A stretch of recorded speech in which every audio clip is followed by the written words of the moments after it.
Hello, everyone. Hi. It is Friday, and it is time to rank 8-bit Nintendo games once again. My name is Jeff Gerstmann. I'm a man of science, and we're here to rank another batch of games to add them to the list. Around these parts, we believe in science, and it's led us to get 397 games on the list. Raid 2020 currently at the bottom. If everything goes according to plan, we will cross the 400 game mark today, which is exciting. I don't know what will be the first to number 400. Who could say? It could be any one of these games. Could it be the first game we're playing? Possibly. Up at the top of the list, Mega Man 2. This is a great top 10. Mega Man 2, Bionic Commando, Super Mario Brothers, Rygar, River City Ransom, Super Mario Brothers 2, DuckTales, Contra, Baseball Stars, and Mike Tyson's Punch-Out. You can't go wrong with any one of those games. If you sat down and said, those are the top 10 NES games, I would go like, yeah, that's credible. Like, you could pick it apart and maybe find some games that were missing or something like that. But if you told me those were the top 10 games on the platform, I wouldn't bat an eye. I would not go, what? There's nothing on there that is like crazy. This is a solid top 10. Bottom 10 also. Ooh. Anyway, it's all downhill from here. I believe we are just over the halfway mark. But yeah, it is time to get into it. If you want to influence the list, or just sign up and get an ad-free podcast and bonus shows and all that sort of stuff, you can do so at patreon.com/Jeff Gerstmann. Head on over there and support the broadcast. Keep the back the broadcast. Keep the broadcast broadcasting. We must continue the broadcast. Nothing can stop it. So yeah, head on over there. Get an ad-free show and all that other hot bonus stuff. And you can also suggest, if you join the advisory panel, that tier of membership allows you the grand responsibility of suggesting games for this list. All of the games on this week's list have been suggested by members of the advisory panel. Let me pour this real quick here before we get going. We've got an interesting list today, and we've been on a real run lately of, let's call it, questionable games of questionable quality. That doesn't necessarily mean that it's painful or bad or whatever. It's been really interesting. We did Predator recently, which contains Big Mode, and as it happens, my wife's phone broke. And so it became time for her to get a new phone. And I said to myself, well, if I'm going to get her a new phone, I'm going to get one too. And so long story short, we bought new phones. Traditionally, I've named my phones after Terry Bogard moves. Crack, shoot, power dunk, power geyser. That sort of thing. For whatever reason, when it came time to name this phone, I was just in the right frame of mind, and I just typed in Big Mode, and I named my phone Big Mode, breaking the trend of Terry Bogard names in favor of Predator for the NES. This has the upshot of this is I was looking at cases. And when you look on an iPhone, when you open up the Apple Store on an iPhone to look for accessories for an iPhone, it will recommend things for the phone that you have, for the phone that you're using. And so I was looking at the case and looking at it and going like, oh, this is, I guess I'll try this case out. I do need a case because it keeps slipping out of my pocket and slipping out of my hand even without the case. And so I should get a case. And so I got a case. I ended up getting the official clear case. So whatever. At the bottom of the screen, it was the case was there and all this other stuff, and then at the bottom of it just said compatible with Big Mode, and I had completely I was like, what the fuck is Big Mode? This case is compatible with big mode. Can my phone do big mode? Did I buy a phone that does big mode? And like for like 5 or 6 seconds there, I was really confused about what the new phones could do. And then I was like, oh, right. I'm an idiot. That's my big mode story. Let's get into it. Now that I have poured an energy drink into a container full of ice, like some kind of fucking sicko. I do need to access the buttons for this. It's really the only way to make this work. So, okay. So let's get this capturing. Our first game comes from Tim, who suggested this one, and I thought, well, yeah, I guess it's the right time for something like this. I don't really know. Let's try it out. It's a game called Metroid.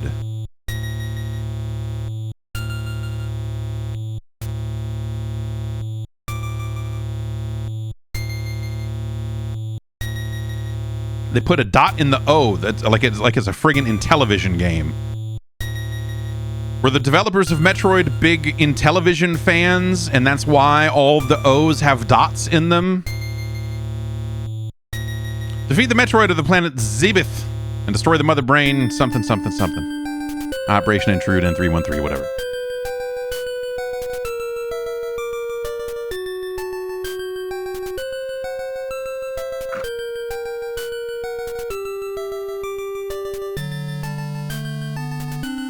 The only thing I can... I wonder, this would be a question that we could answer, but I'm not going to answer because it's not in the context of this. Destroy the mother brain, the mechanical life vein. Imagine Dave must say, destroy the mother brain, mechanical life vein. Yay.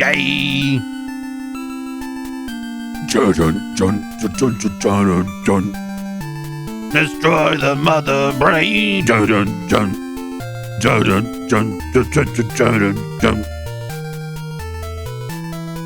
Galaxy Federal Police M510.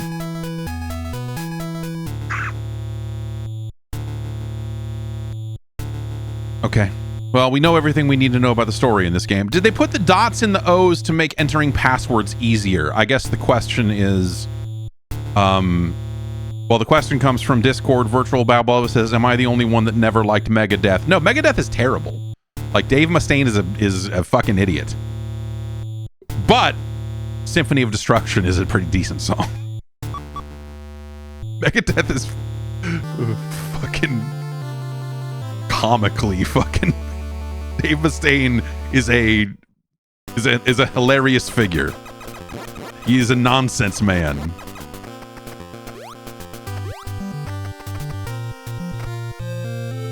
This game's already crazy because it makes you go to the left first. But I guess my question was, is the Japanese version of this game, which does not use passwords, does it have dots in the O's? Or is that something they did specifically to differentiate between O's and zeros during password entry?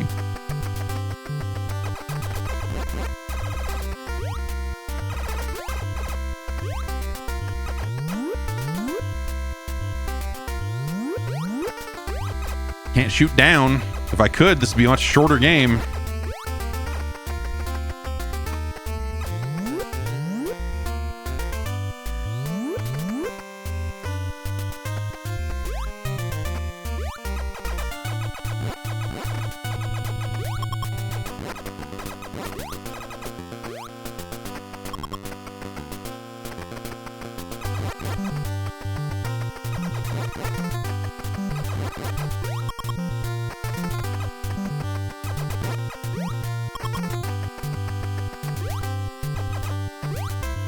I also downloaded the Nintendo Music app yesterday, and the first song I played was the title screen music from Metroid, and then I saw the Wii Shop music was in there, and was like, oh, cool. Actually, then I saw that the Disk System version's soundtrack was in there as well, and listened to that for a little while. It's dumb. The whole thing. It's just like, here's a music app that we made, and you have to log into your Nintendo account to use it. Because you got to be a paying subscriber if you want to listen to these jams. This is a good noise. Also, I don't remember. I have successfully forgotten how to play original Metroid. Which is cool, because it means someday I'll be able to just, like, play this game fresh and not remember most of it. Or at least only remember the broad strokes. Because I don't know which way I need to go. I don't know where I'm going.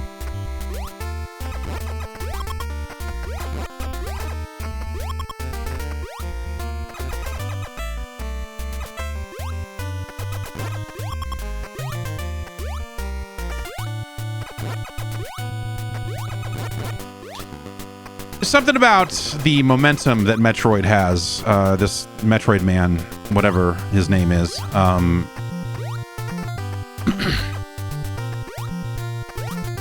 that just always felt weird.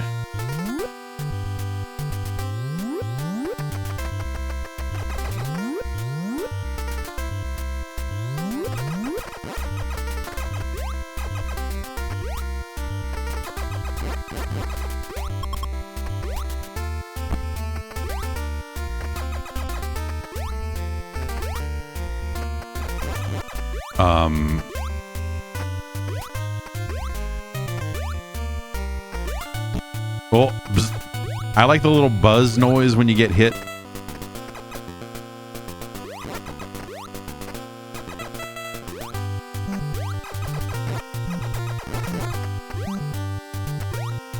Oh.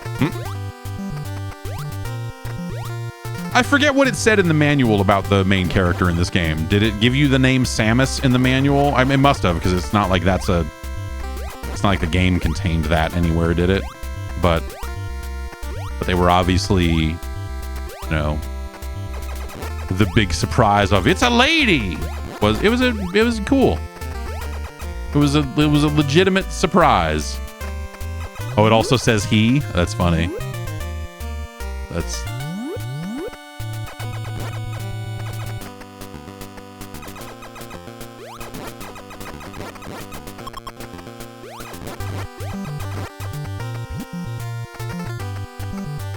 It was a cool reveal.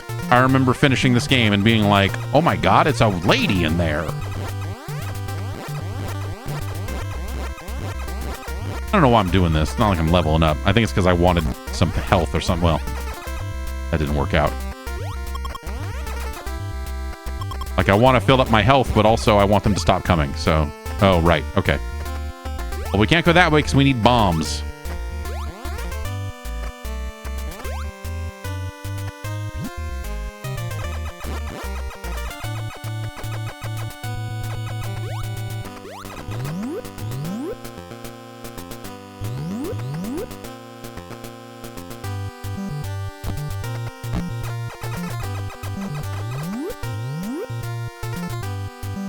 So we're searching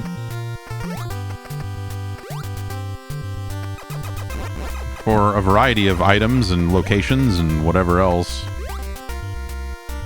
And there's a lot of action as we go from place to place.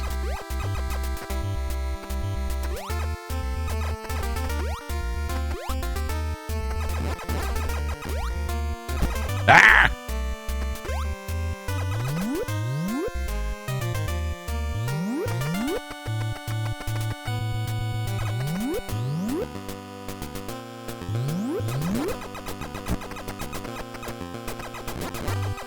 Can I even kill these things? I'd like... Okay, yes. The answer is yes, but...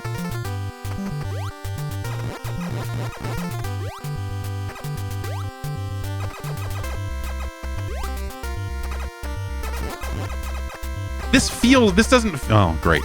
Thanks for the health where I can't actually collect it. This doesn't feel like it's the right way.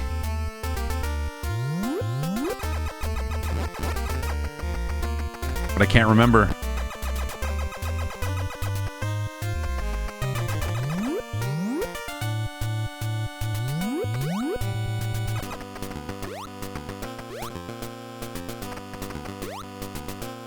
Here we go.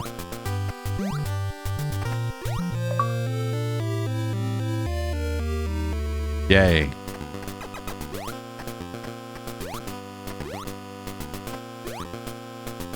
Hooked up that E.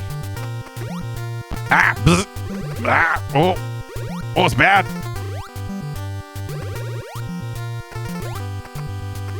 Gotta let yourself sink all the way to the bottom to get the high jump out of the fucking goop.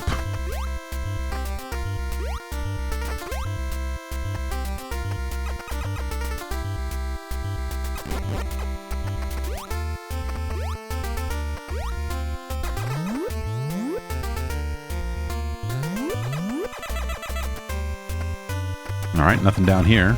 Or is there?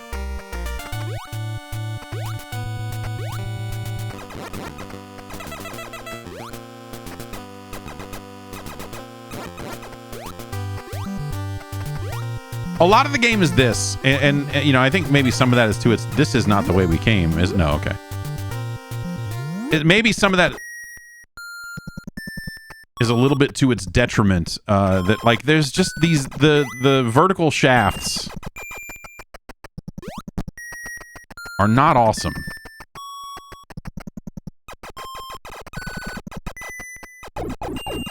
That's a good noise.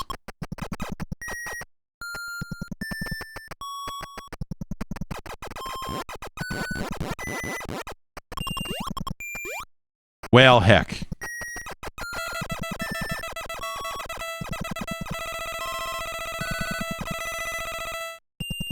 Well, let me just pull up my map and we'll mark it as... Oh, wait. There are ROM hacks of this. I believe there's a port of this to the SNES, actually. Which is crazy. In just crazy. All around. That adds a map.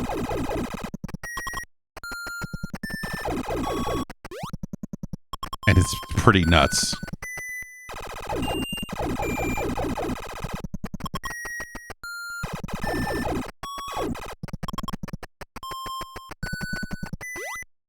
But you know, this game, no map. No map. And so you just kind of had to hope for the best. Okay, we need to... If only we had a way to stand on these guys or something. I don't know what we would need to do this. It's a mystery.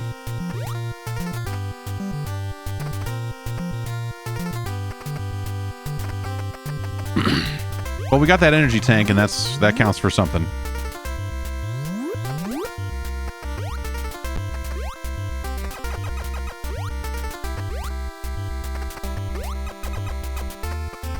Some pretty bad slowdown in this game.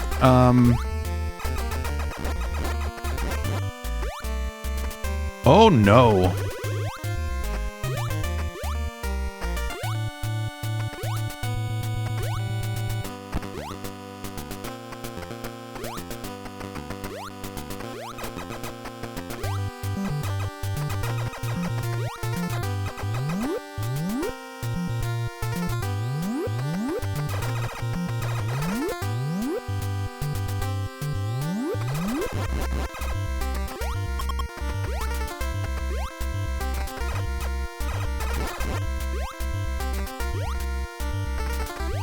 Having this be two long chambers that basically have like repeated sections in them and enemy patterns and stuff, you see elements of this that you go like, you know,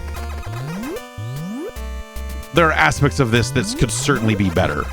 Three chambers, in fact, of basically the same types of layout and enemy placement and all of that.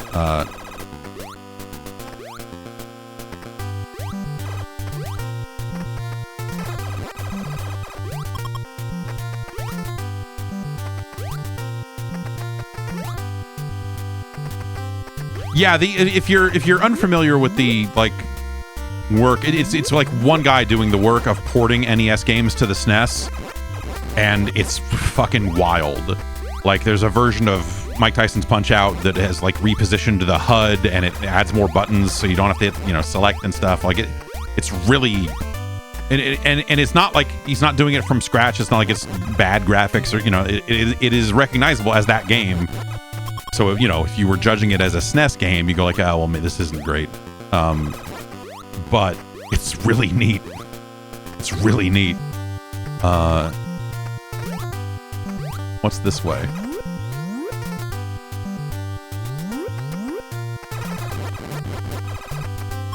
No, this is the way. This is where the place I had to bomb was, right?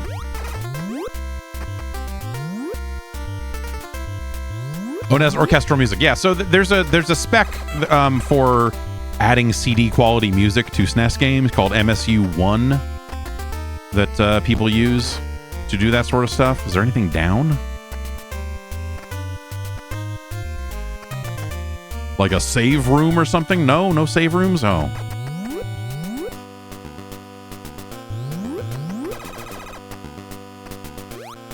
No, it is not SA1. It is MSU1.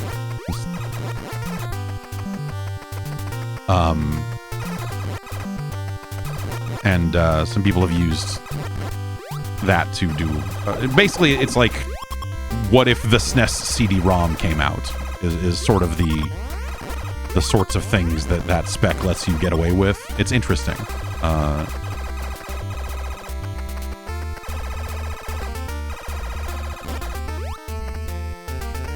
Okay, now we're in business.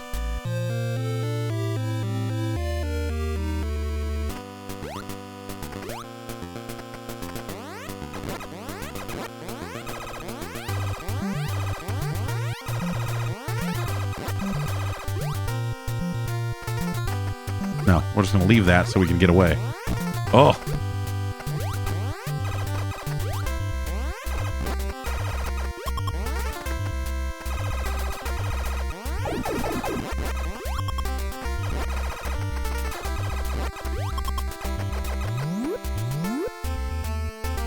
Okay, I don't think we want to do this yet.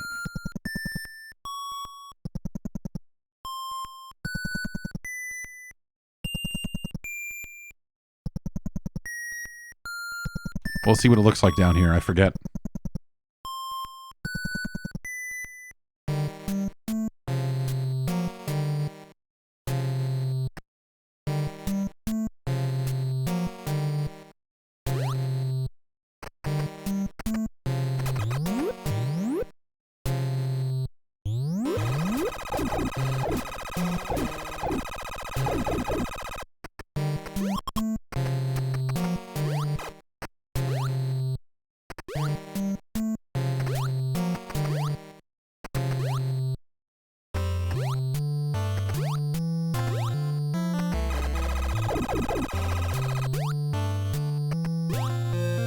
More missiles. Very handy.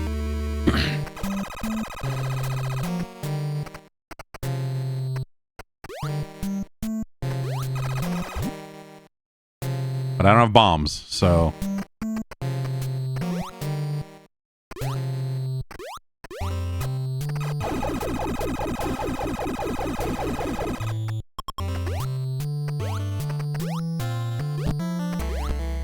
Ah!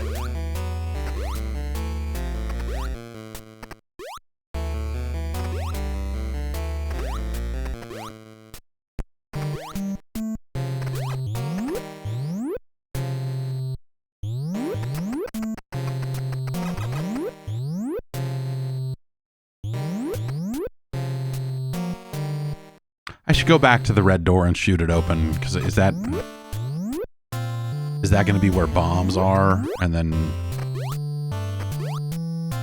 I can go to that other area that was up there and...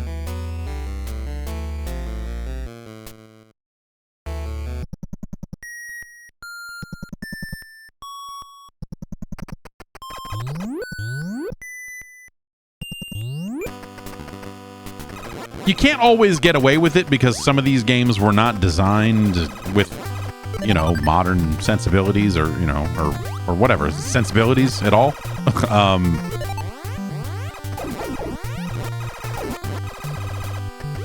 But sometimes I try to think about it like, okay, well, if I just got missiles, then that's the first missile door we've seen. And I've seen multiple areas where you need bombs.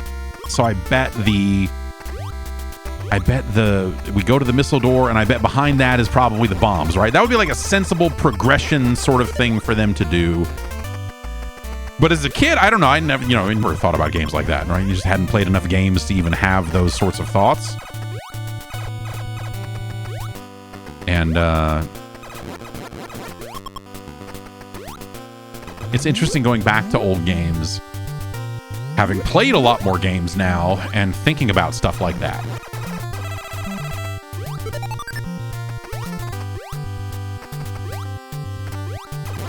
Because my memory of this game is not like just wandering around. I don't know that I would ever tell you that I learned the map or, the layout of this game. I finished it on multiple occasions. I got the best ending. Was this the missile door or was this the bomb area that we couldn't get through? I think that was bombs. And then up was missiles.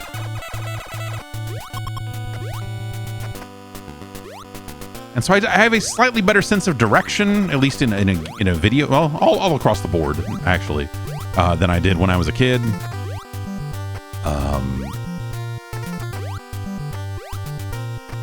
And it's neat to think about, I don't know, it's able to bring a little bit more to a game these days.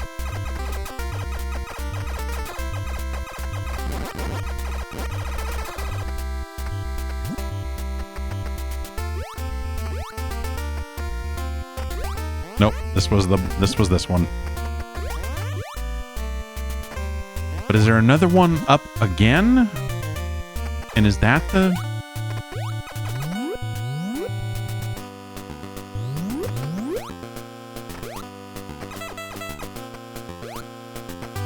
Well, then maybe I haven't gotten straight... Okay, no.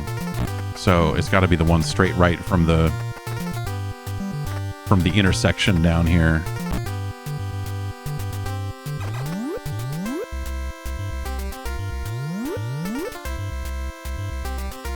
No. Because this led to the energy tank. Oh, and then it led up and around, and that's... Yes.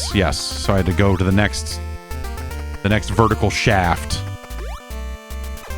And from that shaft, we can go up and I believe back to the left.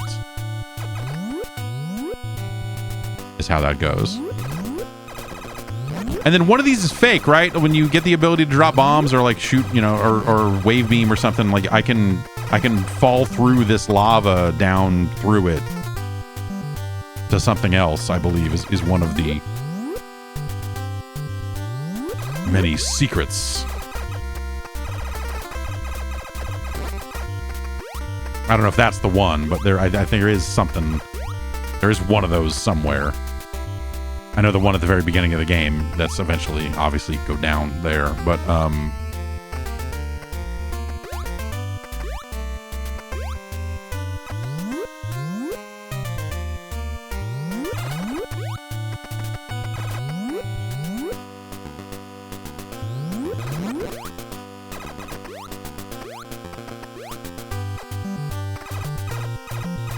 I think the important thing about this game is that there wasn't...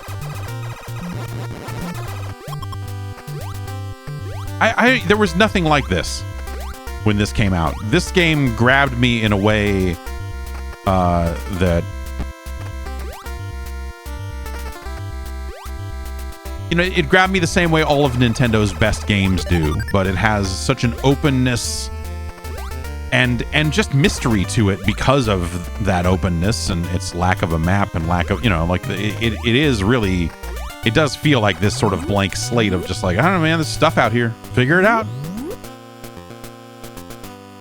And that mystery, it's that mystery that made this game as good as it is. And honestly, that feeling is, I think, part of why I am relatively down on a game like Super Metroid, where they say, here you go, here's a map, a map is a genuine improvement. Like, I don't, but at the same time, I think the game really lost something. Like, Super Metroid is such a, yeah, go here, oh, the game's over. And you're like, oh, I guess I could play it again and get 100%, but I kind of don't want to, because you just walked me into the ending, and I don't know.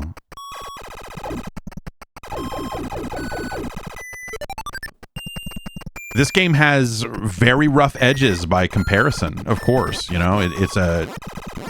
Like, there are downsides to this game by comparison to later products. I mean, let's not be crazy, but... Now we're talking.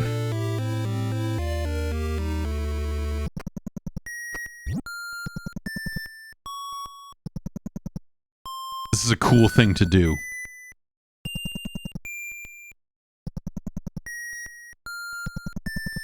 And sometimes you wonder, well, would this do something? Is it, you know...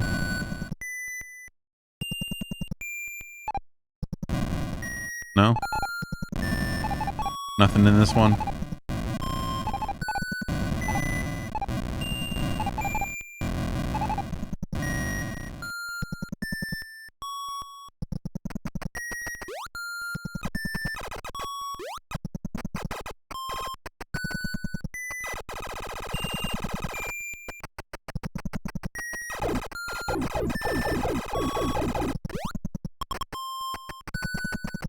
And I guess I would say, like, to some extent, sanding off all of the rough edges on this game the way they did for Super Metroid. Again, I think it's the right move. Obviously, a lot of games got friendlier in these specific ways as the years went on, you know? It's certainly not just Metroid and that style of game that became, you know, a little more accessible to more players and, you know, like all that sort of stuff. But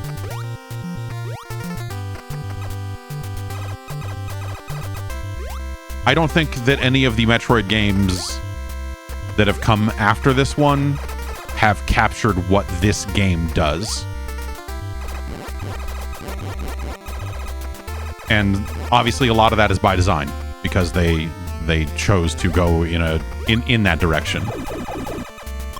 But this game does it in a totally different way, and you can't get it this way anymore. You know what I mean? And so for me, like, that's part of every Metroid that has come since, with the possible exception of Metroid 2, which we don't like to talk about because I don't.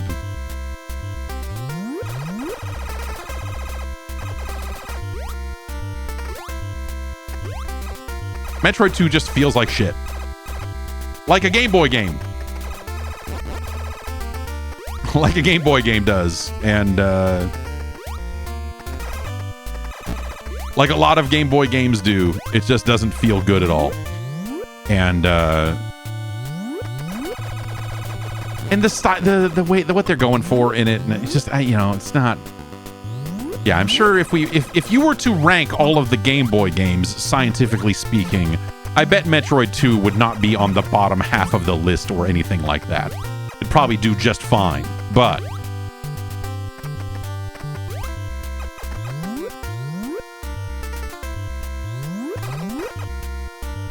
okay, so we got our bombs, and now we can go up here, I guess. Probably.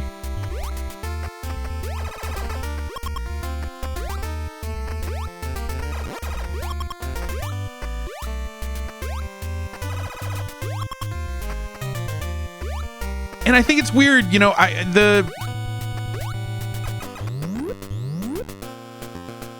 it's interesting because I'm talking about how good this game is, and a lot of people in the live chat right now are just agreeing and saying, hell yeah. And I'm excited about that. I'm excited to see that kind of support for this game, because I feel like the conversation around this game feels very like I feel like people like to shit on this game a bit. Nothing here, right? No. Why would they?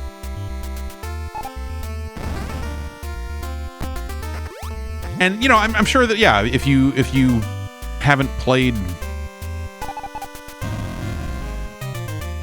this game before and you played a lot of other games like this, then, you know, yeah, there's definitely aspects of this that are a little hard to stomach, I guess I'd say.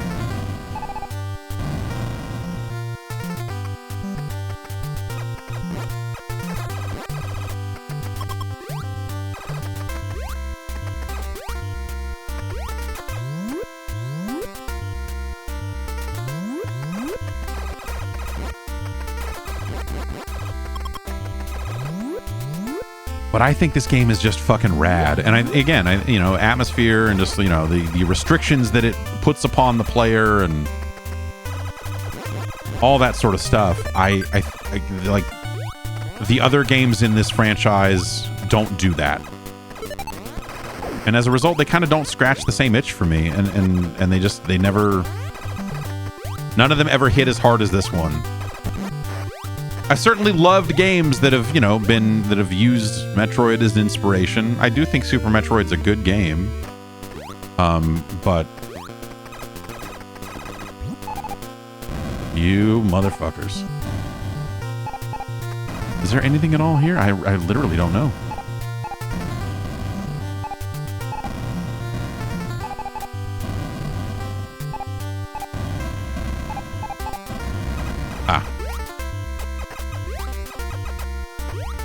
But I can't.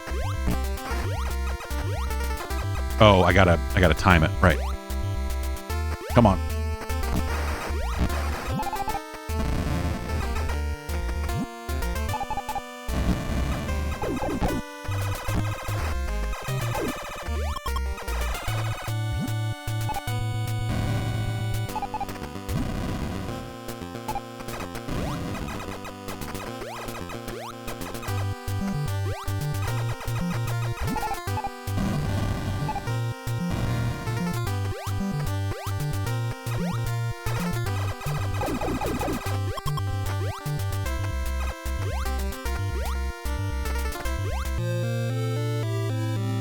Cool.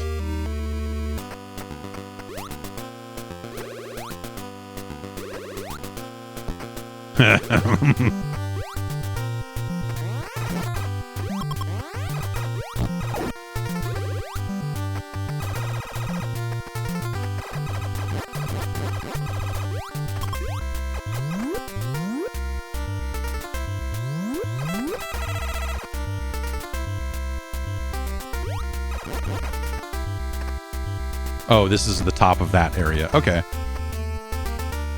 Got it.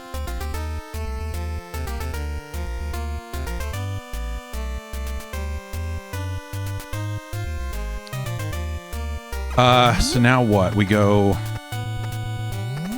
This is where we just were, right? This is loops back around. Yeah, we don't want to go here.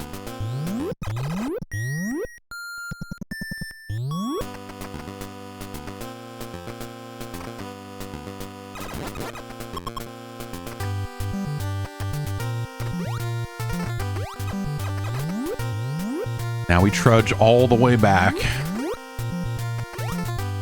And yeah, you could certainly make an argument for like, hey, fast travel exists in video games for a reason.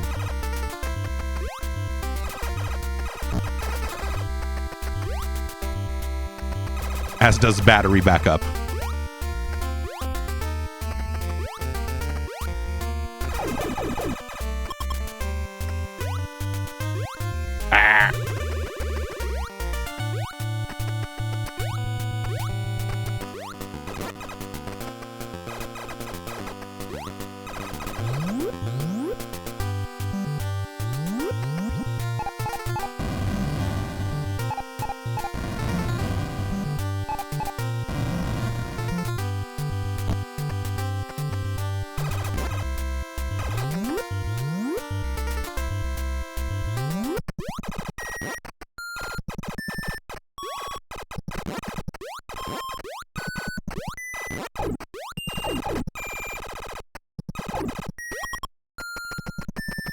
Did I like Hollow Knight? I did not. No, I did not like Hollow Knight. I did not like Hollow Knight at all. It seems like a very well-made thing, but I just didn't like anything about it. Playing it combat-wise, like all that sort of stuff.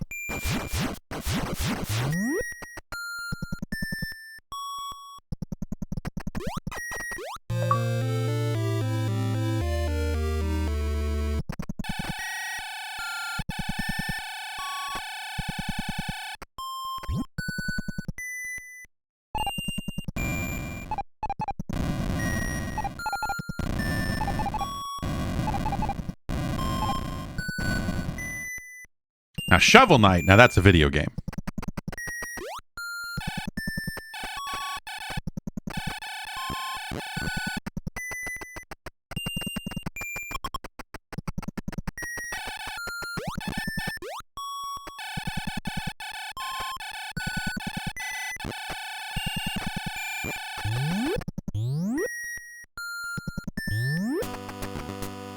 Nope, no more down here, just that. Okay. Cool, we got an ice beam. Look at that. Ah! And it takes slightly longer to kill everything. That's great. Oh.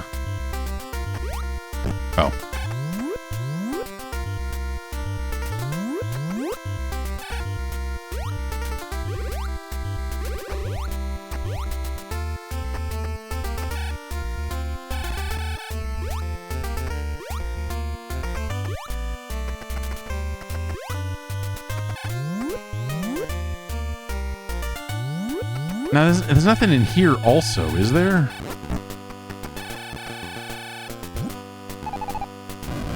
There is.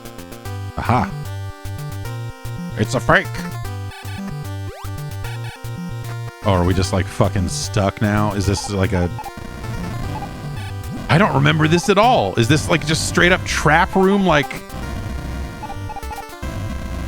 hey, now you gotta work your way...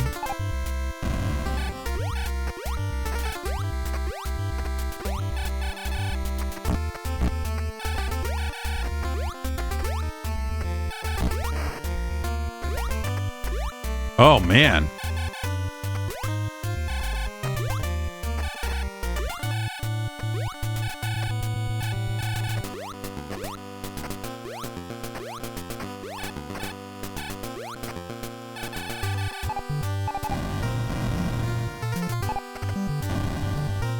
This is a real dick move. I don't remember this.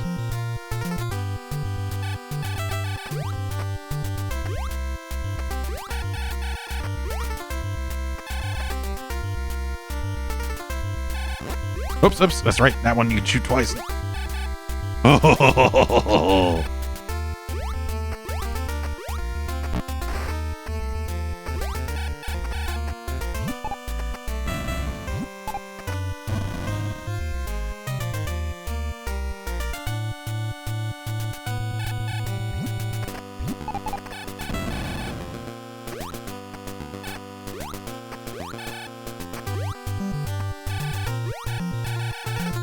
Fuck me.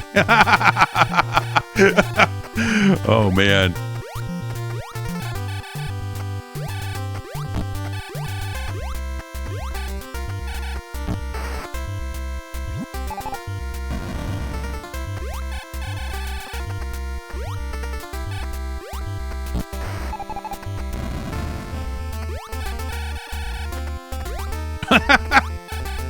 Come on. Oh.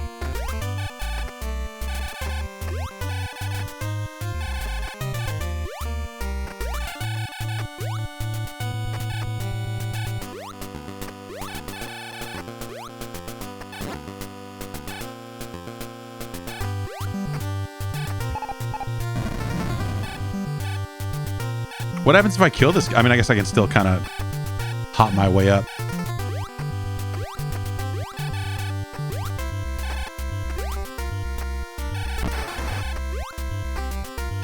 Now you got to remember which block is the one you can fucking stand on.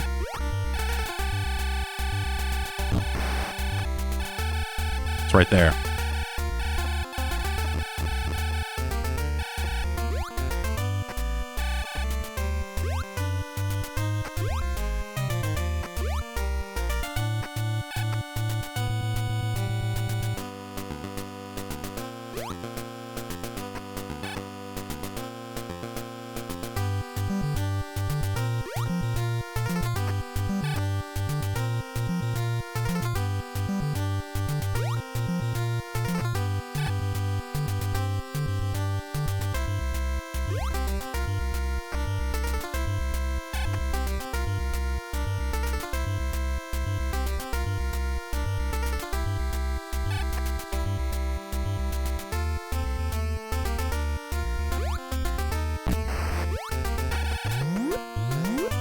I had to tempo it to the music. It was 3 bars. Just go 1, 2, 3, 3.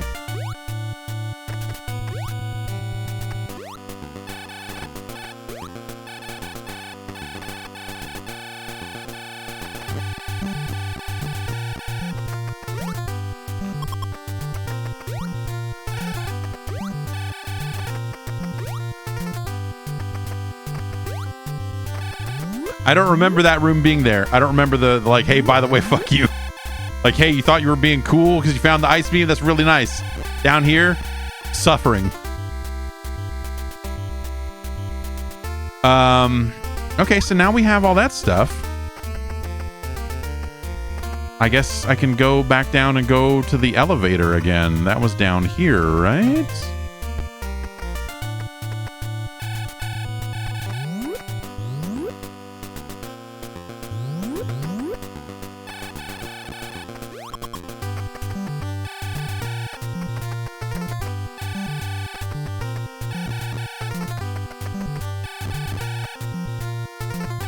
Only I had more range on these shots, you know?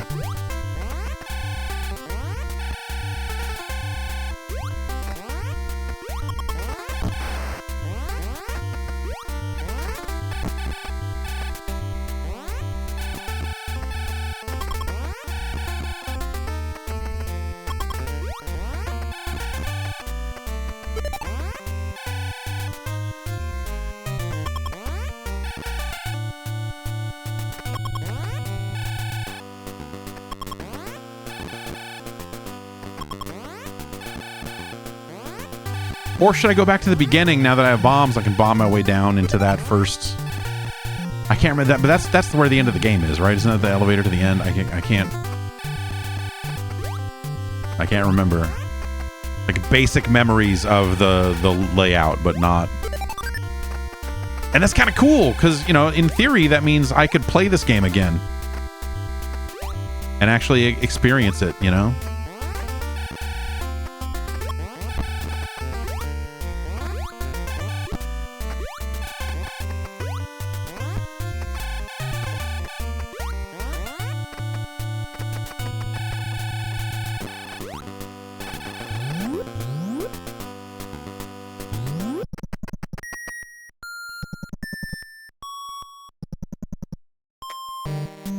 I have 2 copies of this for the Famicom Disk System. The cover art on it is so good.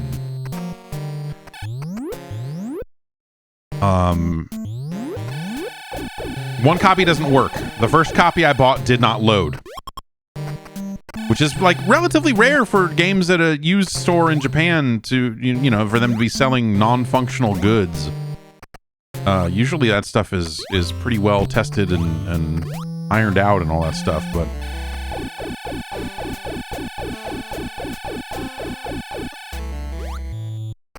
it's actually kind of cool because it means one of them's broken, so there's nothing wrong with just putting it on a shelf and never playing it.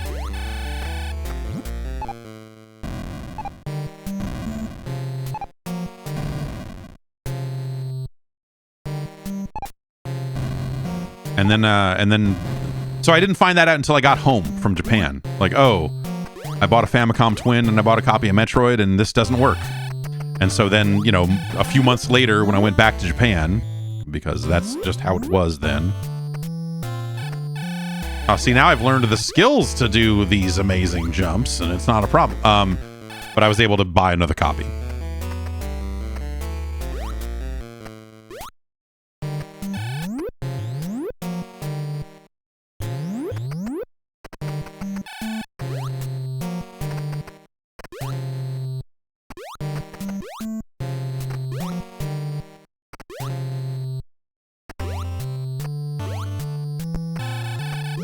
Jigglers.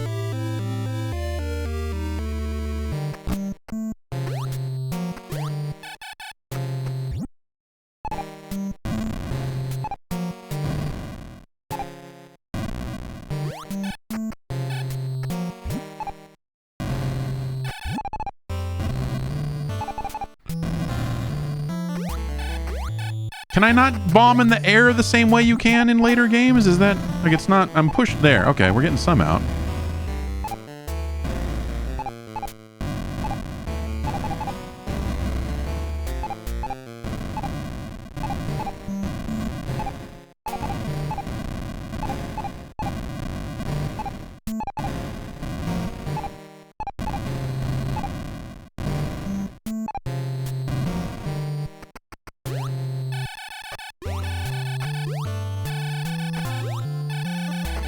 But I can't like open a block with this to see. I don't even know if there's a way to go here. I assume there is, because why wouldn't there be?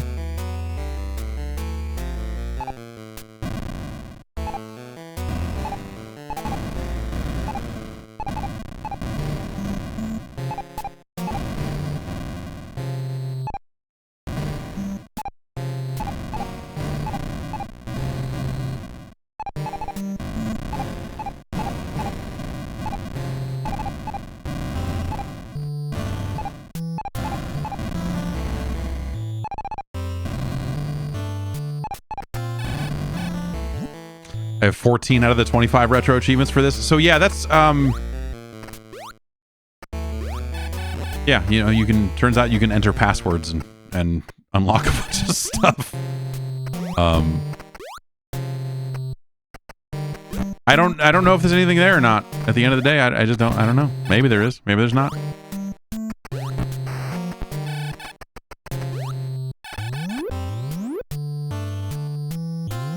But that's all that's here, right? Yeah.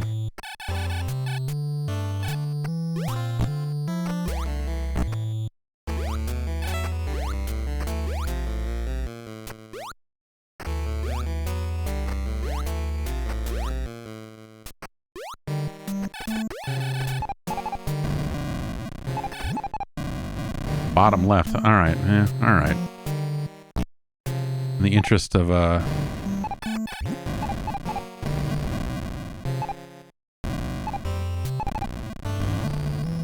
so much for this bottom left theory.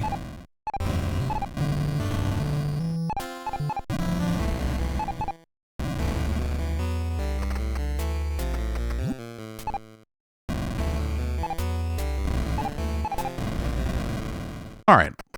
Either way, that's Metroid.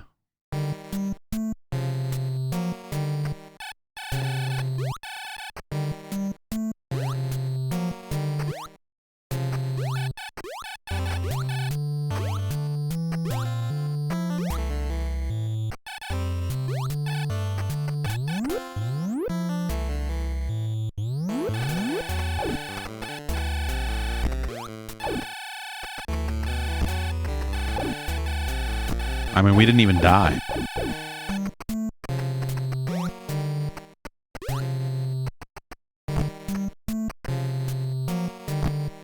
This guy takes 10 every time. Let's die.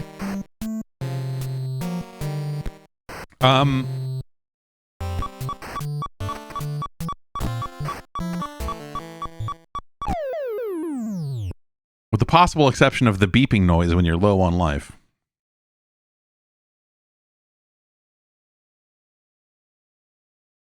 Yeah, I guess they had to put the dots in the O's to help people differentiate between O's and zeros here. That's got to be why they did that.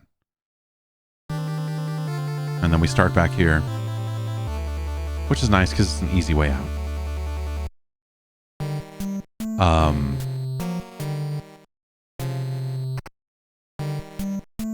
It's a cool game. It's Metroid. This Metroid thing.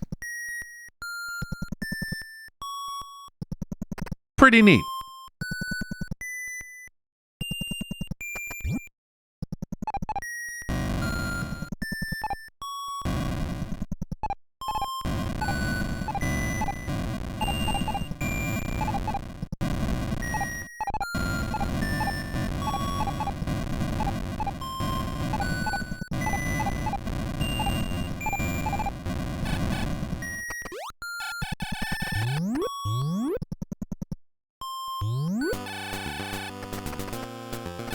It's a shame that they never made one of these this good ever again. But what are you going to do? They started the show with a showstopper. And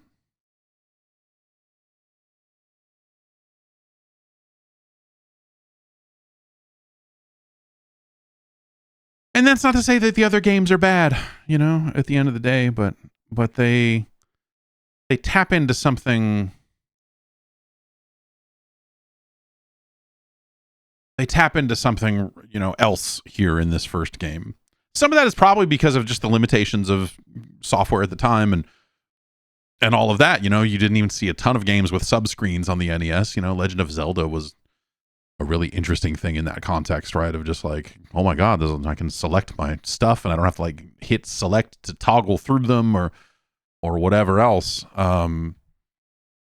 But yeah, I don't know.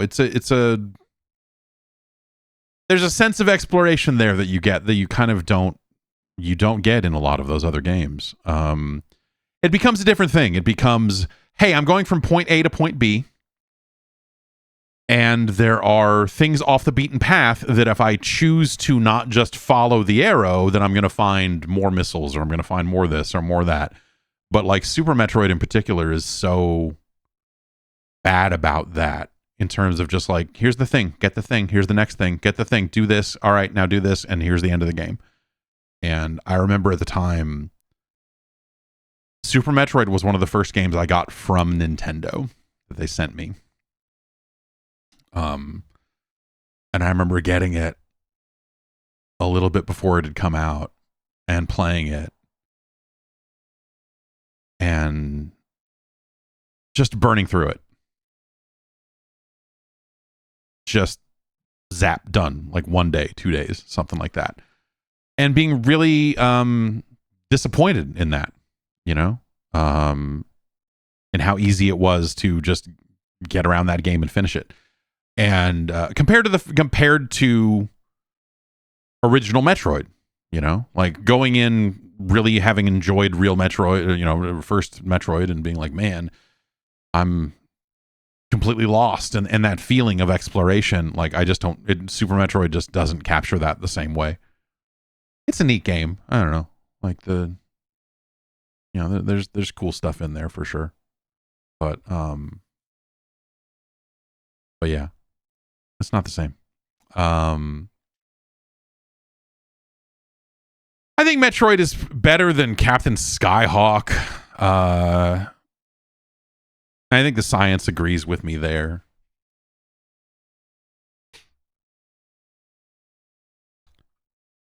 It's better than Flight of the Intruder. It's better than Spiritual Warfare. It's better than Town and Country Surf Design's Wood and Water Rage. It's also better than Thrilla's Surfari. Is Metroid better or worse? I mean, similar games, right? I mean, similar kind of exploring an alien world type of thing with Dino Wars, destruction of Spondylus. But, you know, Dino Wars is a little less exploration based. It's a little... you know, it's fairly, you go to the right, and that's cool. I think Metroid does it a little bit better. It does the Dino Wars thing. It does it better than that. It's better than Karate Champ. It's better than Donkey Kong 3.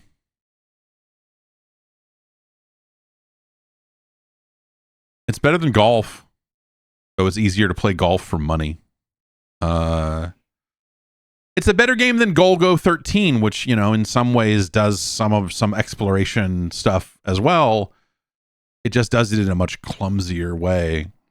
It's a better game than Maniac Mansion on the NES, you know. That's actually like thinking about that in terms of the best version of Maniac Mansion against Metroid. That's a much harder conversation to have.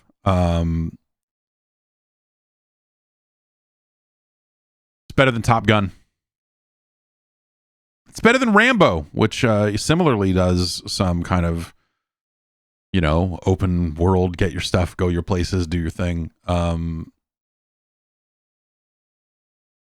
This is better than Rambo. Yeah, when I think about, you know, yeah, like the Commodore 64 version of Maniac Mansion, which is probably the best one. I mean, they made versions on newer machines, but they weren't always better. They were kind of, yeah. Like taking that against Metroid. Ugh. Whew. I don't know. It's a better game than Die Hard. Metroid is better than Wrecking Crew. It's better than Arkista's Ring. It's better than Ice Climber. It's better than Scat. It's also better than Scat Special Cybernetic Attack Team. It's a better game than Slalom.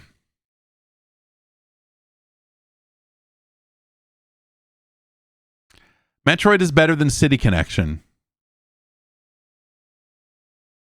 Is Metroid better than Low G Man, the Low Gravity Man?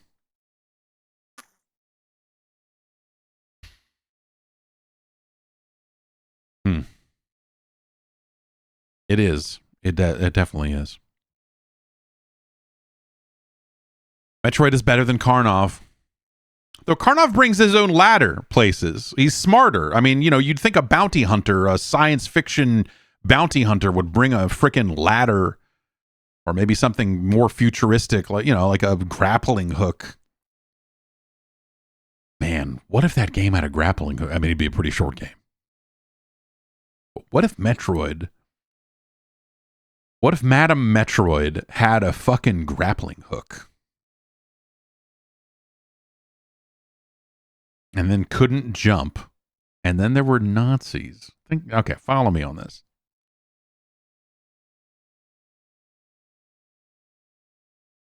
Metroid is better than Blades of Steel.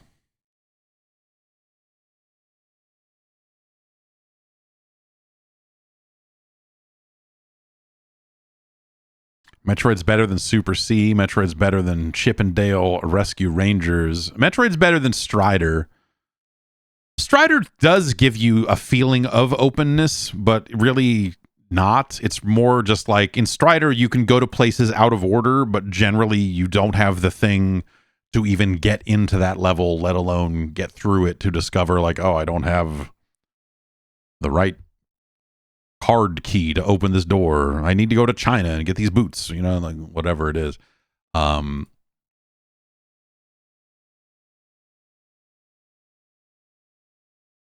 Metroid is better than Mighty Bomb Jack.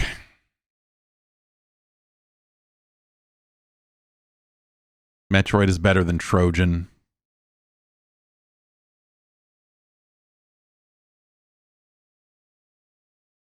This is some pretty tough space we're getting into here. Metroid is better than Kickle Cubicle. It's better than Fire and Ice.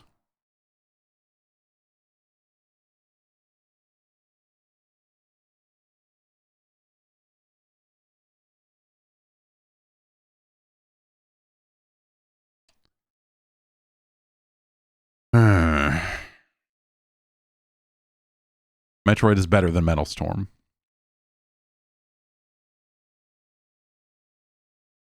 Metroid is better than Hudson's Adventure Island 2. Is Metroid better than fucking Castlevania?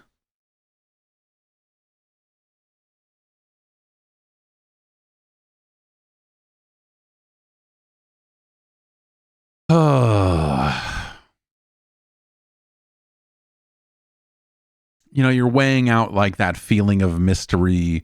You know, Castlevania is a straightforward game. But that's not necessarily to its detriment. You can't, you know, it just means they're different games. It's not that, you know, one being less linear makes it automatically better.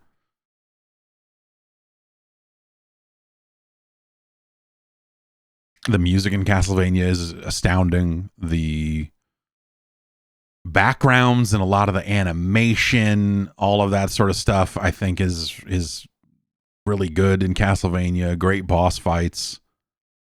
Boss fights in Metroid, I was never a big fan. That's kind of, you know, if there's a spot where the first Metroid, I think, kind of falls apart a little bit, is that I don't feel like the encounters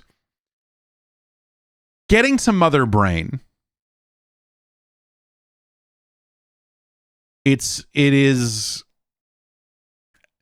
there's something about that fight, the end of Metroid.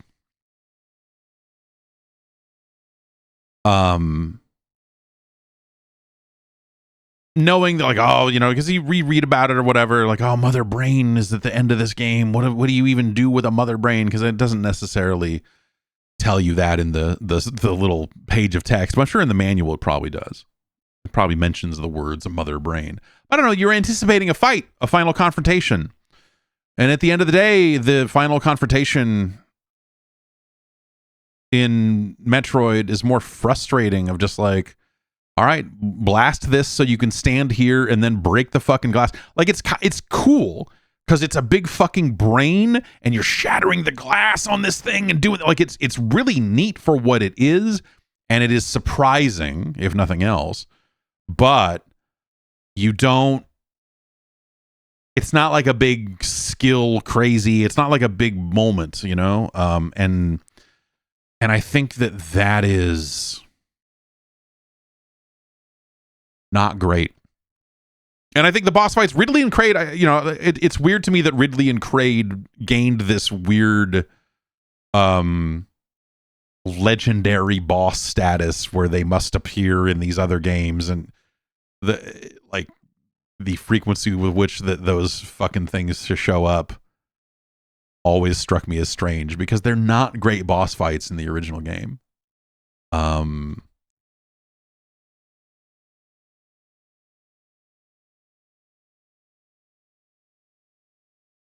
They're not. Yeah, I don't know. And they kind of never were. I don't know. I'm trying to think like Ridley and Kraid fights. You know, the stuff in. Yeah, I don't know. Boss fights. The boss fights in Metroid Dread, like Metroid Dread's a really good game. Metroid Dread's a great fucking game. Like a different thing for sure, but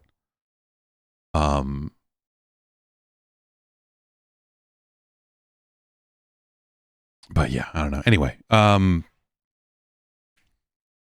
think if there's a thing you would say about Metroid is that I don't think they got the boss fights right in that game. I think that like that game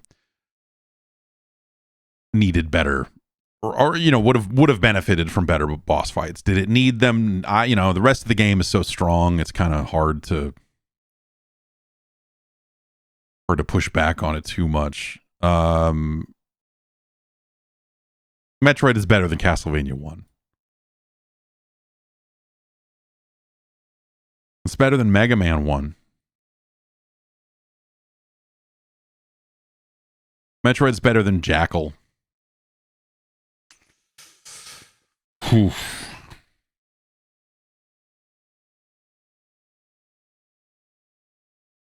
Metal Gear, another game with a weird final confrontation, you know?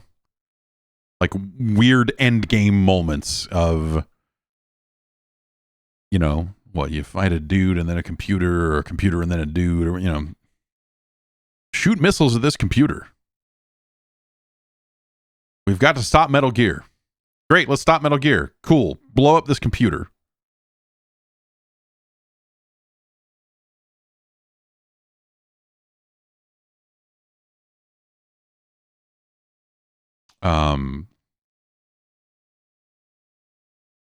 Yeah, is Metroid better than Metal Gear?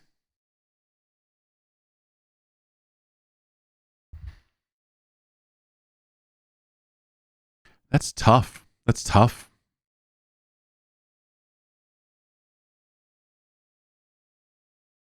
It's very tough.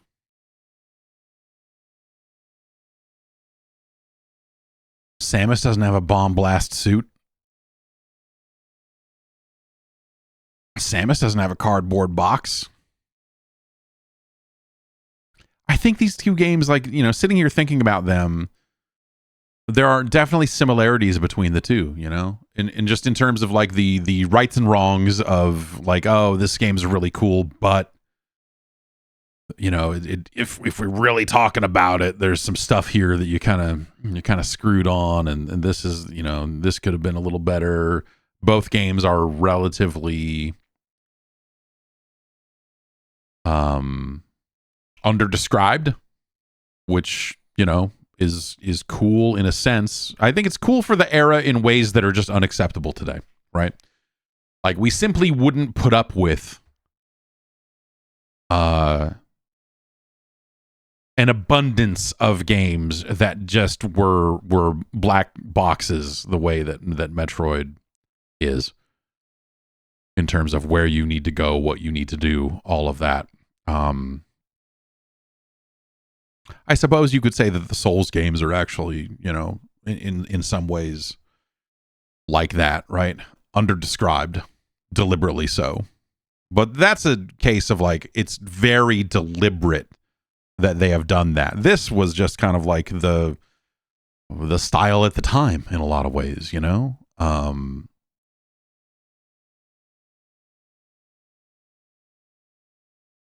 But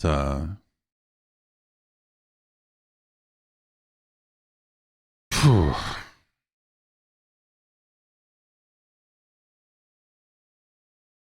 This is very tough territory, but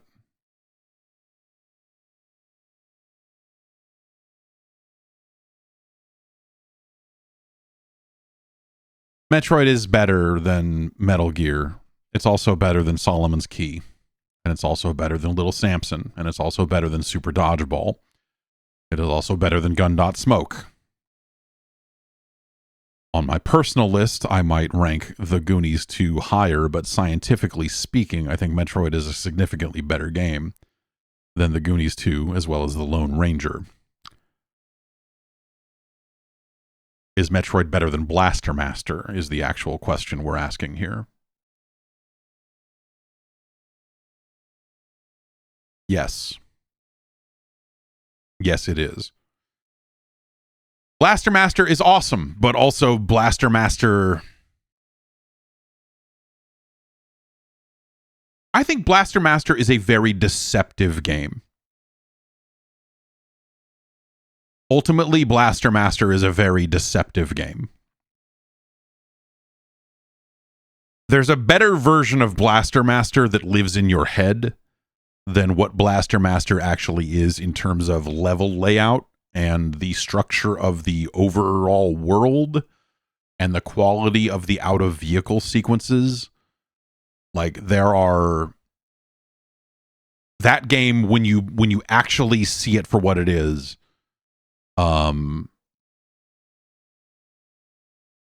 it's still a really amazing game, but also you have to separate that from the game you think it is.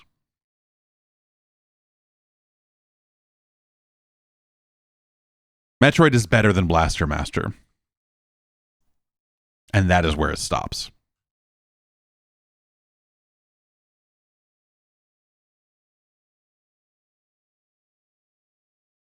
It is our new number 12.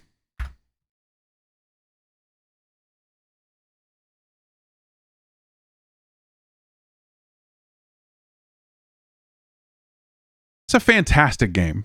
Again, a game that I think like weirdly... It like Metroid feels like it does not get the credit that it deserves.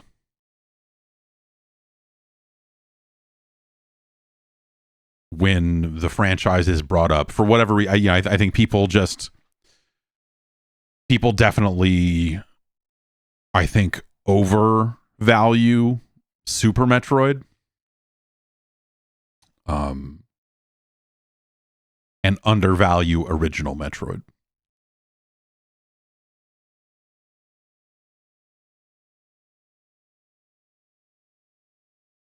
So there you have it, our new number 12.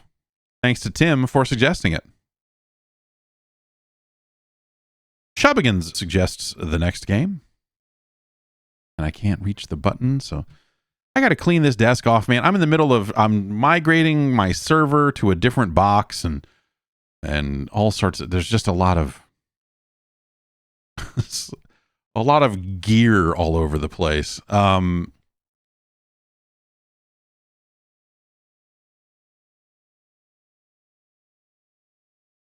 Really getting all the big hits in today. And so here we have the Great Waldo Search. A wet Waldo. Oh, shit. A wet Waldo. Oh. A wet Waldo. A wet Waldo.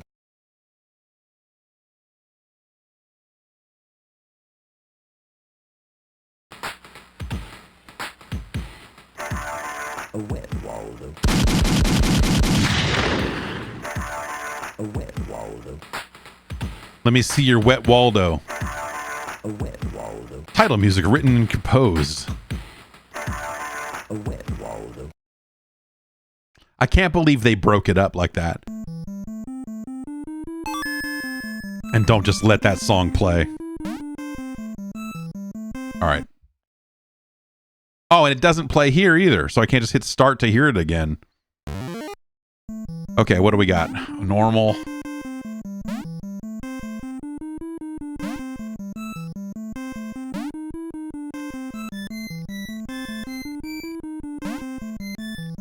It's weird when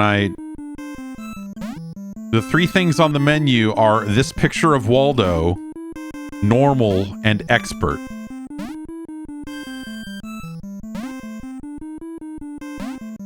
What if there he is? I found him.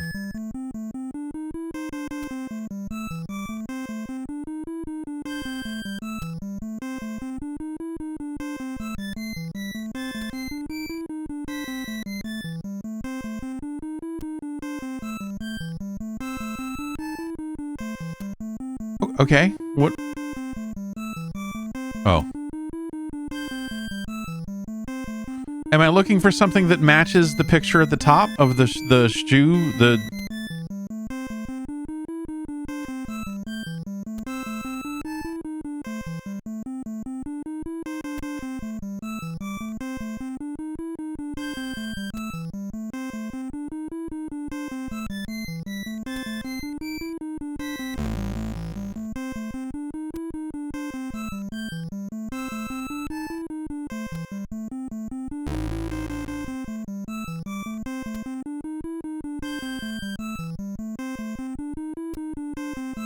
I mean, there are shoes, but that's not... If I need to find a shoe that's on him, Waldo and Lily Allen out here making their foot money.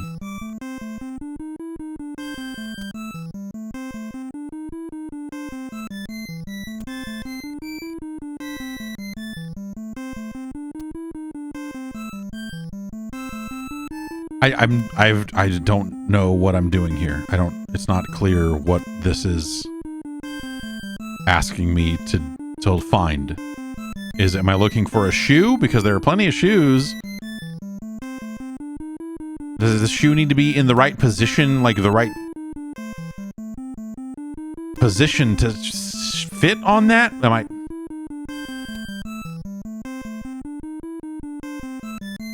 I looking for a sock?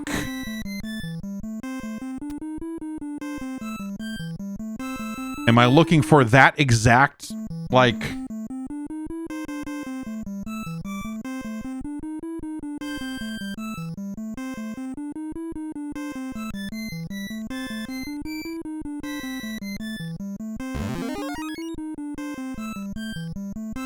Kevin, Captain Kirk. Let's try this again because it's the same. Okay, it's exactly this. Oh wait, okay.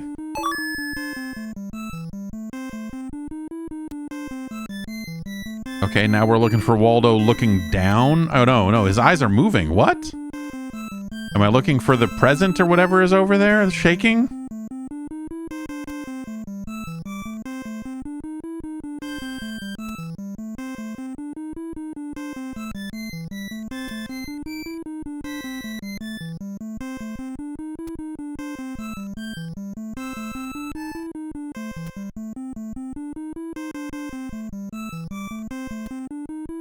I'm not sure what I'm supposed to be finding here.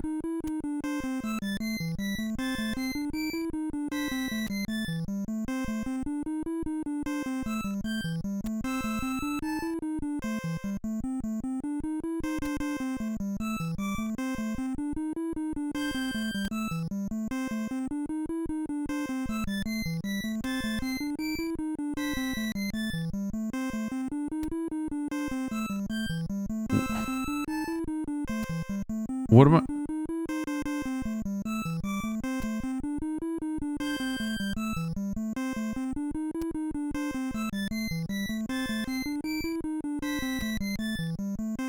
Am I looking for a Waldo that's smiling? Well, they're all...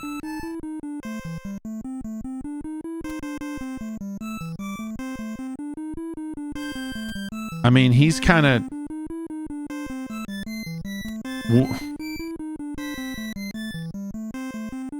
Am I looking for one of these? Okay. All right. So now we're back to looking for foot... What the hell's going on here, man?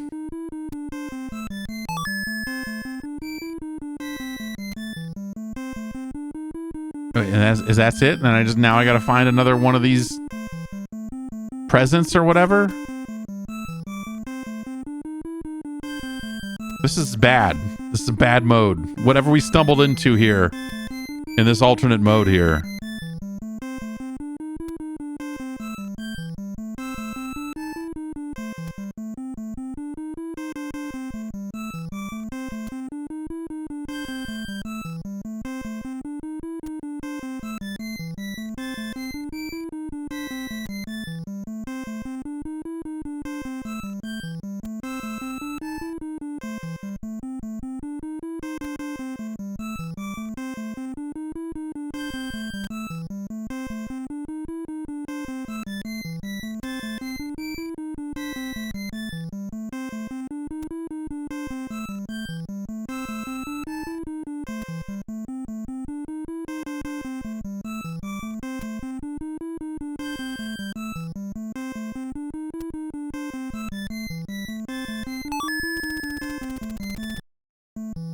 Why? No. Why don't I want to... You telling me there's nothing else in this...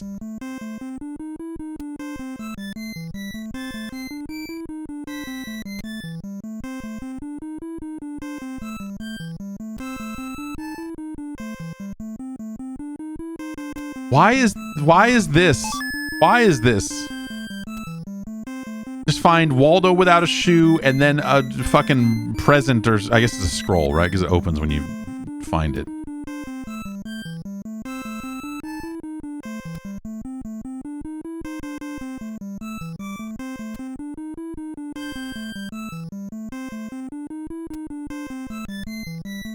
Wow. This, well, I mean, we'll see the main mode. This is maybe like a different, this is like an alternate mode, so maybe the main mode of the game is deeper and better, but, so far, this might be worse than the other Where's Waldo game.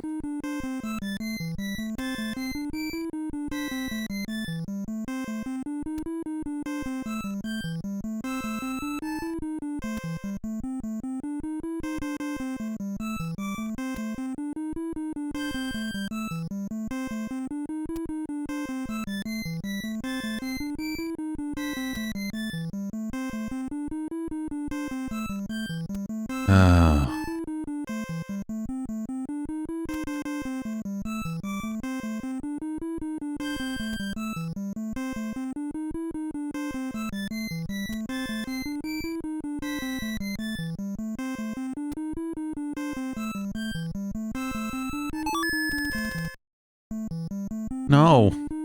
I don't want to...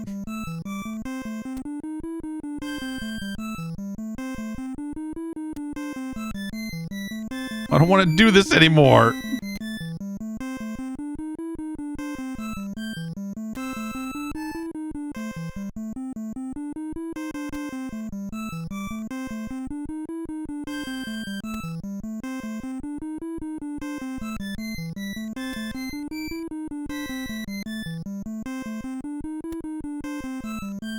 Why is this still happening?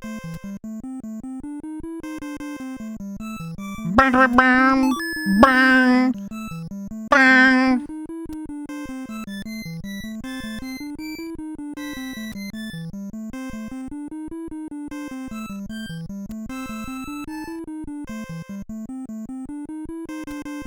Da, da, da.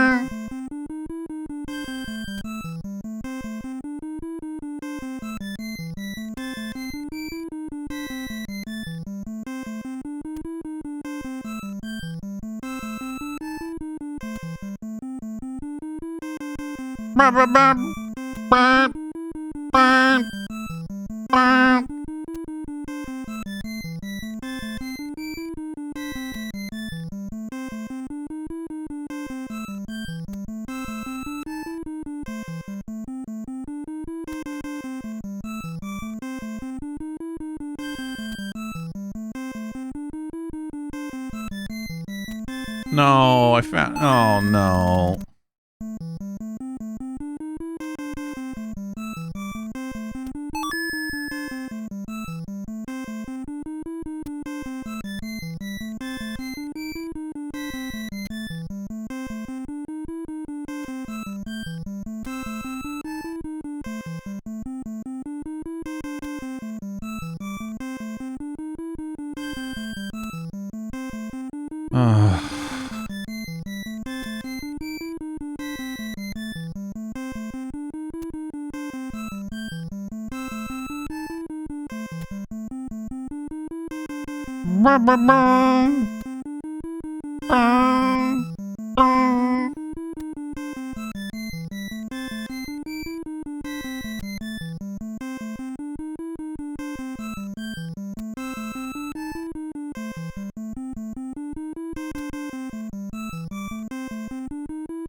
Okay, oh no.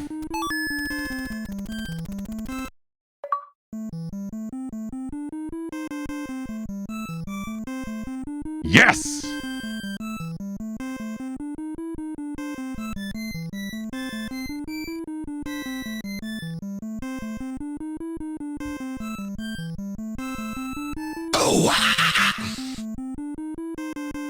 Stick it up, yo, yeah! Stick it up, yo, yeah! That's not good. Let's try normal mode. It's time for normal stuff. Oh, wait, okay. So there's stuff. Okay, so we got this. We got a snake. We got a secret hooded figure. We got this fucking guy. Hey, buddy. Hey, buddy, let's take off our pants. What do you say? No, I'm good.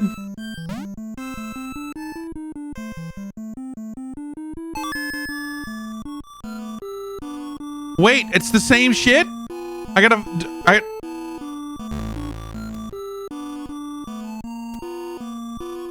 have to find the scroll still? Does this give me extra time? It does. Or something, it gives me something.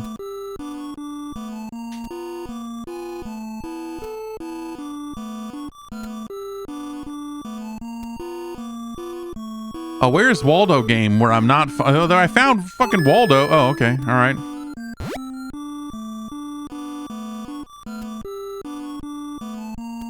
This music. They blew the entirety of the music budget on the title screen. And, you know, hey, good on them.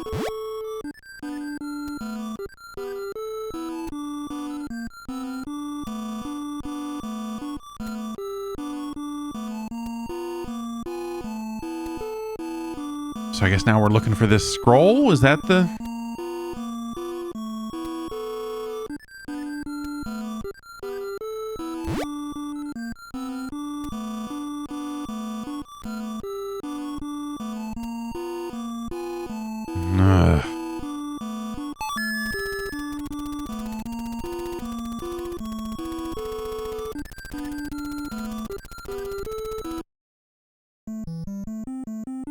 Congratulations, you won. Now try another challenge. Oh, and then we're just... Dude.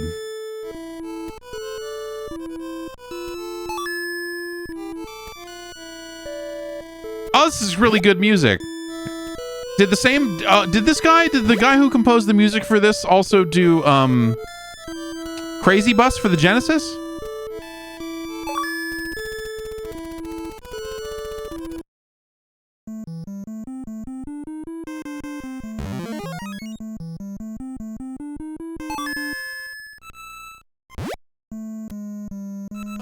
Oh man, that guy's getting his fucking head burned off, dude. This music is...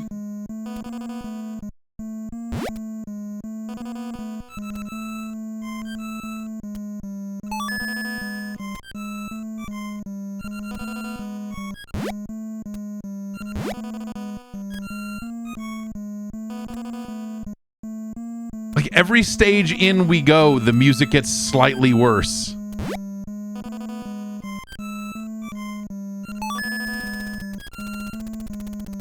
Wait, did I just find 2 scrolls there and no Waldos?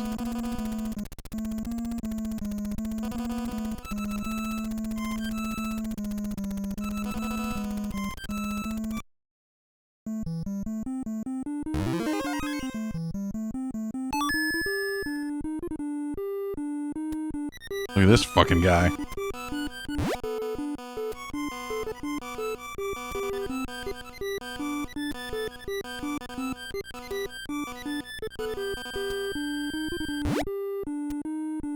The music is so, like, off pitch in a way that just is creepy. What? Oh, dude. No one said there would be bonus stages.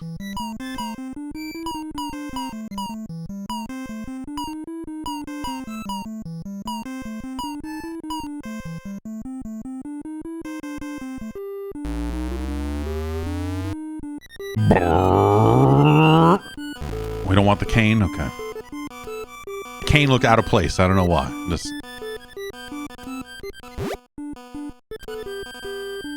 This seems, yeah, I was about to say the exact same thing. This has the vibe of a bootleg video game. This doesn't seem like a licensed that it possesses the seal of quality.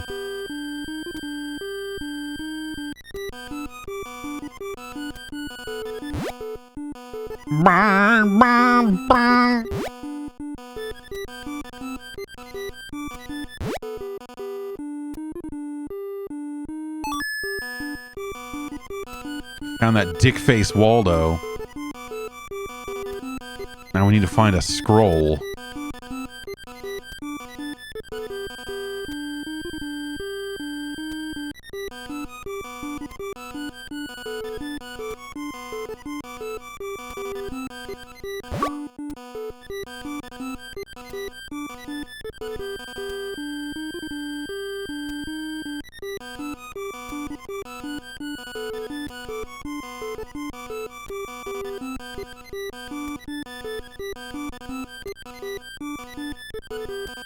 Oh.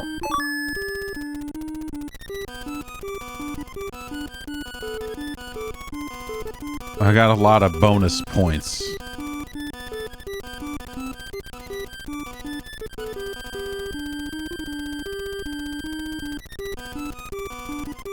This...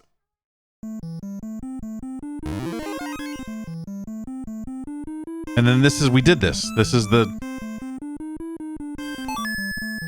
Wait, no, I have to do... This is the final stage of the mode, is doing this again. Maybe I only have to do it once. Maybe I only got to do it once. Maybe it's not a big repetitive thing the way it is. Oh, God. Oh, God.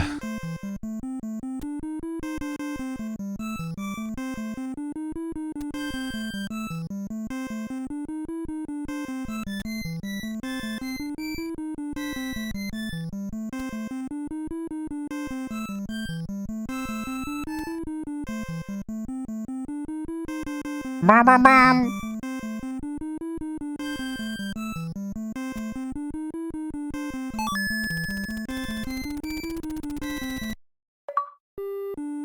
Hooray! You have returned Wizard Whitebeard's 5 scrolls.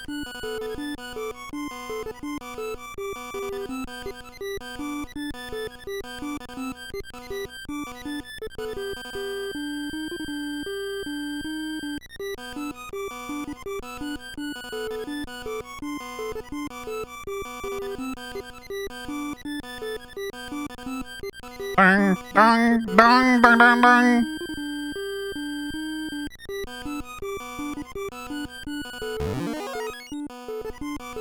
I want to thank Steven. Oh, well, no. I don't really get. A wet Waldo. A wet Waldo. A wet Waldo. Oh. A wet Waldo. A wet Waldo. Jeff Barry and Richard Goldsmith cooked on this track. A wet Waldo. A wet Waldo. If I had to find wet Waldos in a sea of dry Waldos, A wet Waldo. wet Waldo. I know a guy. He's got a guitar. We should have him do the title music for the game. Yeah, I'll call him.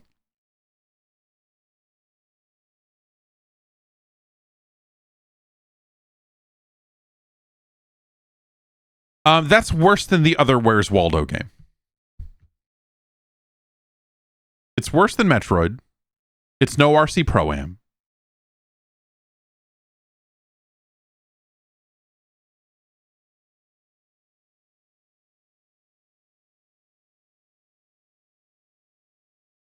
It's worse than Where's Waldo. The Great Waldo Search is worse than Where's Waldo. In the other Where's Waldo game, you look for fucking Waldo.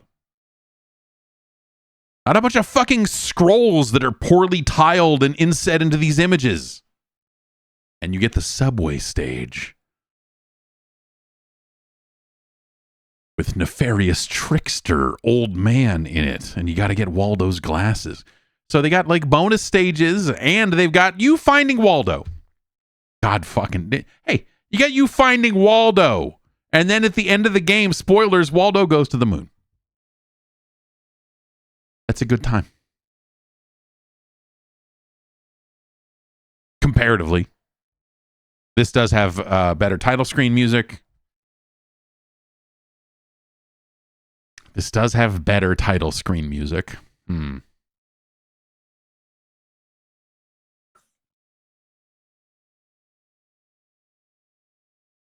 That dog was on a flying carpet.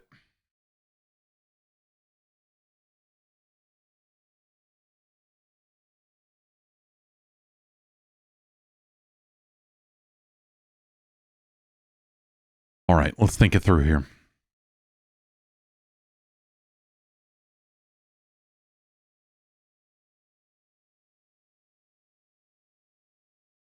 It's worse than Chiller.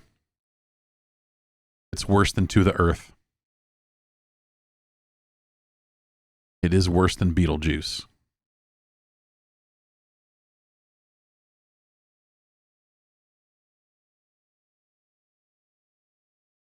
Wet Waldo. How much does that count for? How much does a fucking sick digitized title screen track? What does that scientifically count for?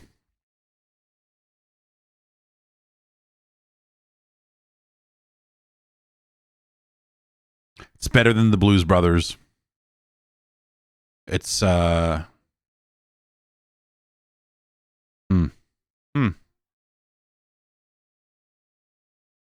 Is it better or worse than Donkey Kong Jr. Math?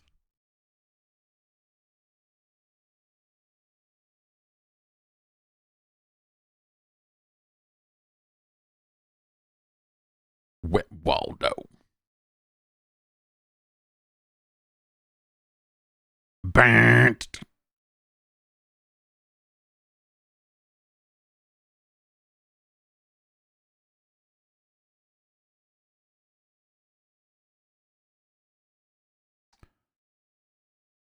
Oh. Donkey Kong Jr. Math is really, truly dreadful. It does have Donkey Kong Jr. in it, though.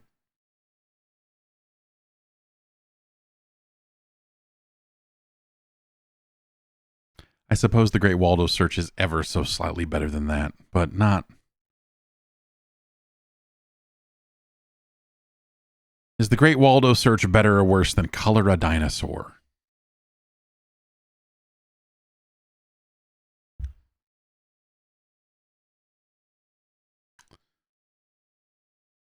It's worse than that. It's worse than Power Punch 2 as well. As much as I, as a person, personally, fucking hate Power Punch 2, scientifically speaking, I am forced to admit that Power Punch 2 is a better game than the Great Waldo Search. And so the Great Waldo Search is our new number 386.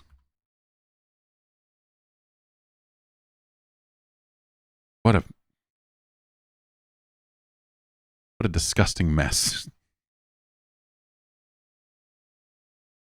Good themes, good little digitized nonsense there at the top, though. And there you have it. 386. It's no 486, but what are you going to do? Thanks to Chubbigans for suggesting that hardcore fucking video game. Next up, Fandle suggested one. This is one I've been scared of for a long time, which I don't mean to tip my hand at or tip anyone's hand at the quality of said game. But oh man, okay.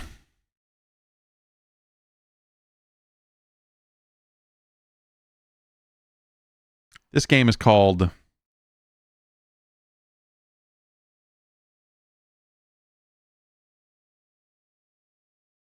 Gauntlet.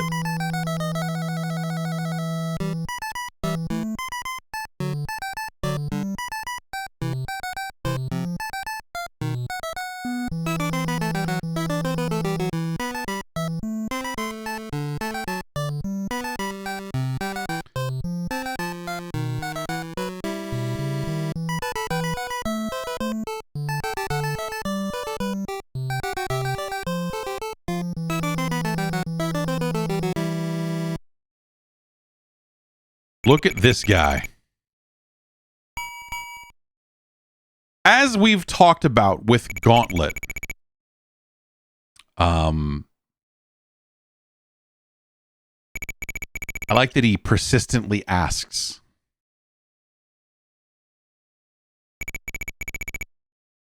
A lot of developers approaching Gauntlet have had to try to put something else into it.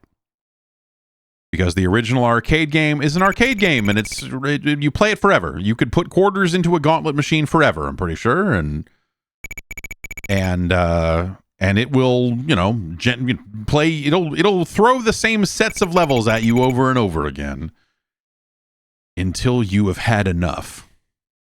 I believe is how that works, but that simply will not do at home, where they're not trying to just suck as many quarters out of you as possible and all of that sort of stuff.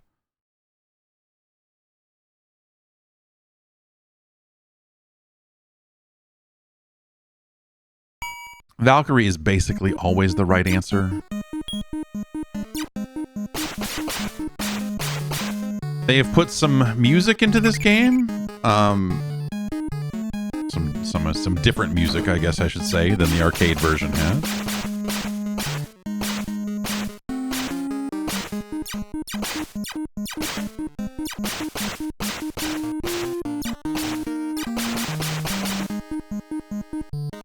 And so, like the arcade game, our health is constantly ticking down. Even if we're not getting hit, we're still losing health. Because that's how life works. And so, like, on its face, like, you look at this and go like, oh, dude, it's Gauntlet. Like, there's nothing about this immediately that you go, oh, well, they've clearly put a bunch of fucking terrible bullshit into this game that wasn't in other versions of Gauntlet. Like, it does not reveal that to you until you've spent more time with it than we're going to spend here today.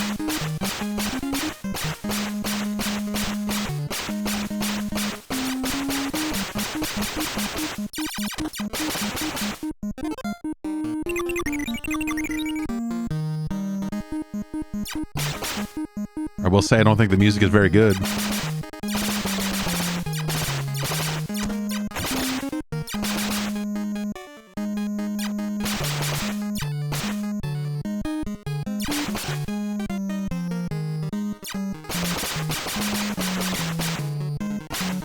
You know, it's missing the speech of the original game.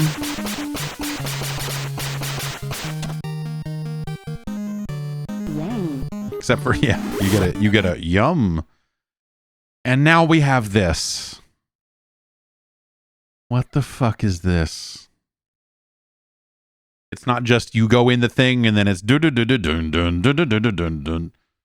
Like, it's just, now you're like, oh, okay, we're going into another dungeon area, and then I guess there are treasure rooms, and I guess there's this, and I guess there's...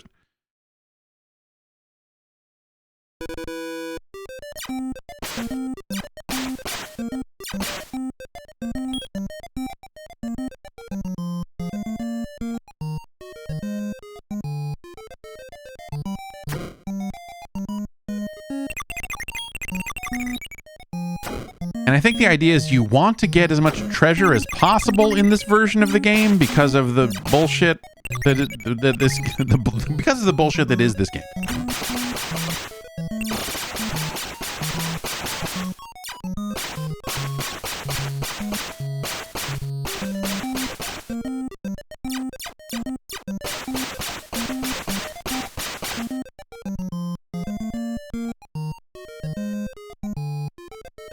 Well, I don't have any keys, so...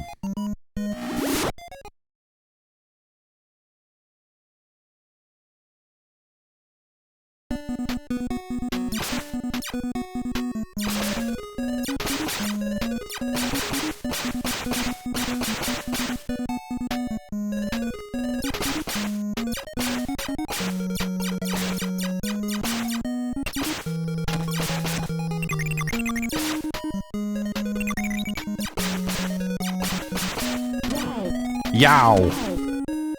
Well, without the announcer specifically, Gauntlet loses a lot of its magic.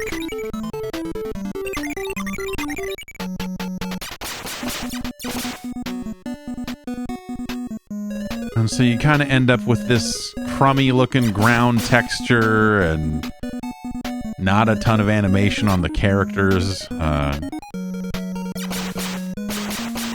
I'll put it to you this way, like, you know, if you're not familiar with the original Gauntlet, imagine a version of NBA Jam that didn't have the announcer in it.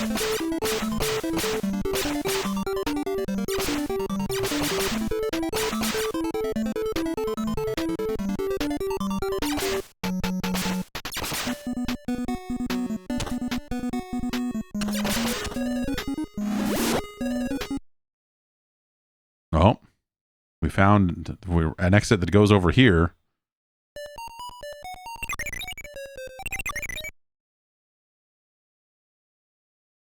All right, we've leveled up our max.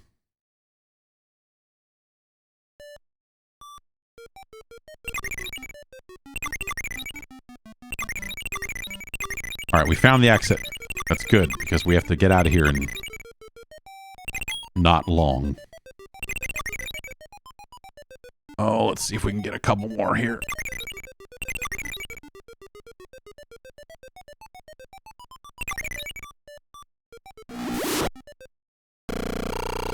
Oh, MCI, MCP, PIM. Gosh, that looks like a password.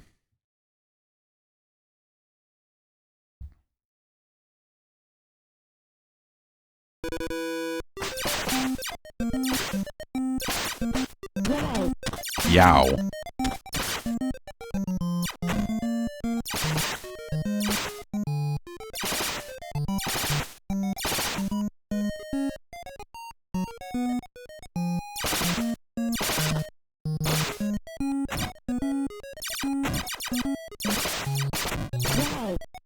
Yow.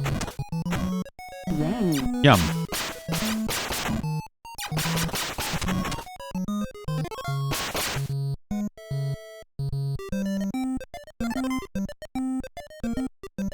Well, I'm not sure what that even was. I guess we'll stand on this trap and so we can go down here.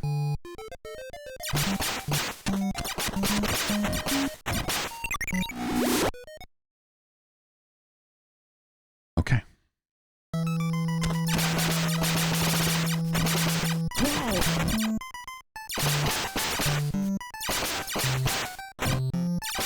See, Valkyrie shots can go through diagonal areas. Warriors and the wizards cannot.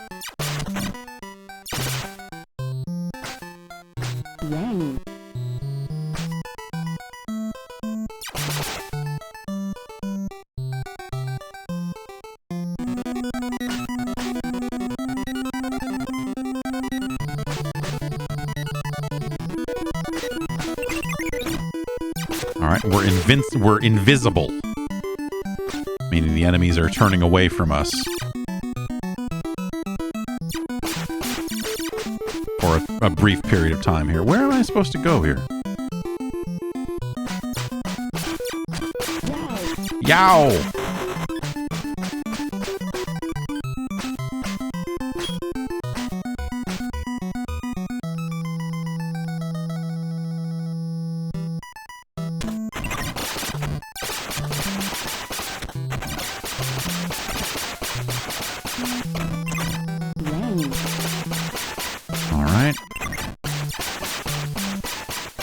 So the upshot of that whole password setup is that they put passwords into this game.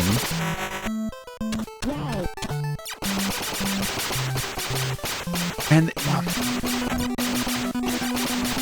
it's kind of a long explanation. So basically this game is 100 levels. And you will never beat the last level unless you go into all of the clue rooms.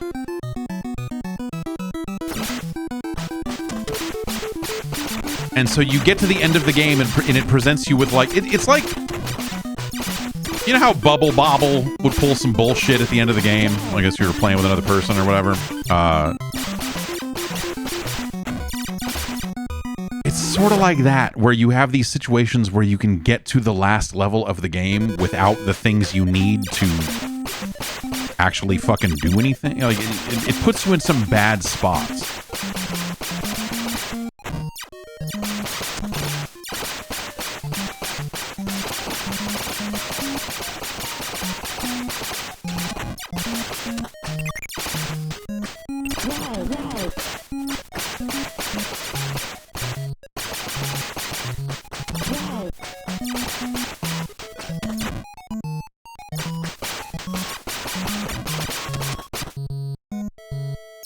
Which is absolute bullshit. Like, basically the entirety of this game is straight up bullshit. Like, the things it is asking you to do as a player, or the relatively secret things it forces you to engage with in order to see it through,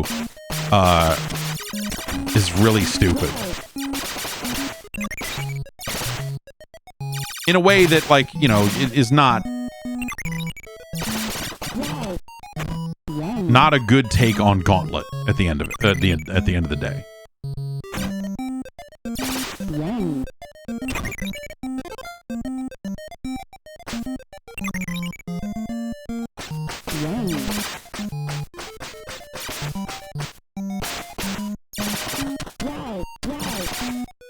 There's another interesting part of this that, you know, we can kind of speculate about a little bit. So that password stuff is not mentioned anywhere in the game. To enter passwords, you have to hold down A and push start at the title screen. Which, you know, the theory is that was something, because it is in the manual, but if you rented the game, you didn't have the manual. And so was that something done to create a situation where people renting the game wouldn't know that there was a way for them to continue after they died and just be completely effed? Also, even in those terms, like I believe when you continue,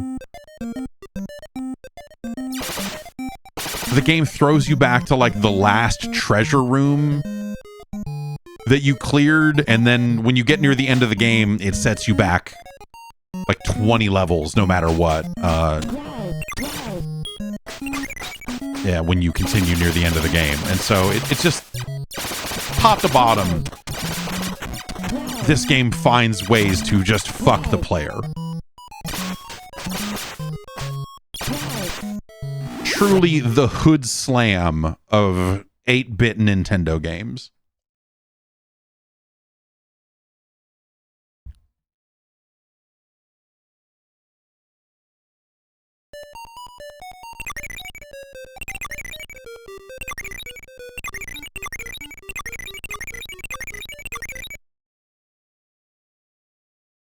There's our previous password.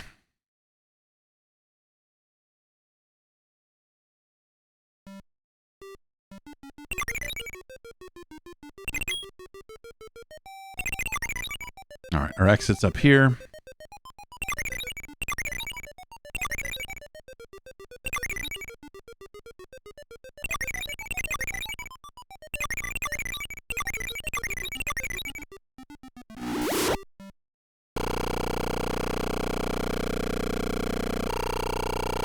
Hooray, we got a new password. And additional power refilled. Also, they call the potions bombs here, which is a weird thing that a lot of versions of Gauntlet did. I think even the arcade version has a situation where, like, when your inventory is full, it'll say, like, you can't hold any more keys/bombs. Which goes back to, I think that harkens back to Dandy, the game that was a Gauntlet, like that inspired Gauntlet. If I the timeline of events there on the Dandy Gauntlet thing are weird, but Dandy was an 8-bit Atari home computer game that is more or less Gauntlet, slightly different form in some ways, but Dandy had bombs.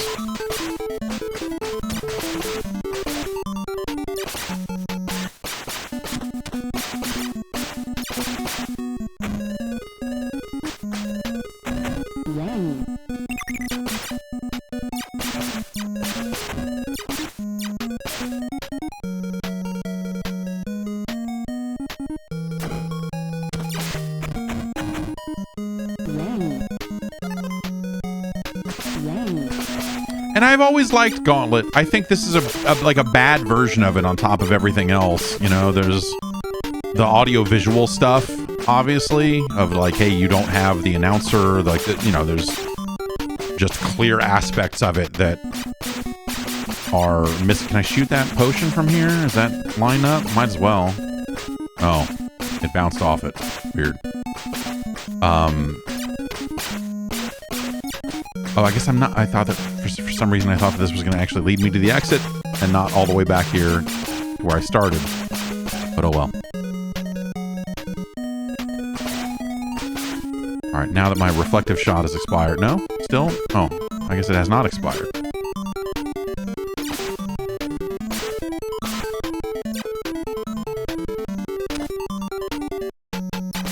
Gotta wait for that fucking previous bullet to expire before I can shoot again. Because this game is truly hateful.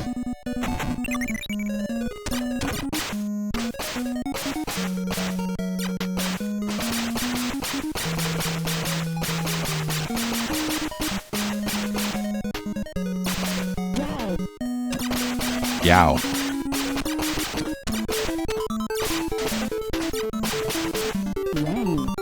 Hey, death.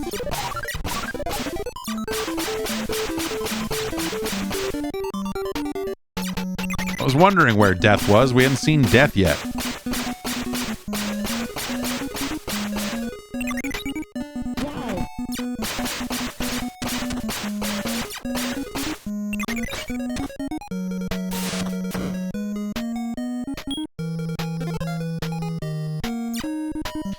You know, the lack of pop-ups with, like, you know, text describing, you know, that stuff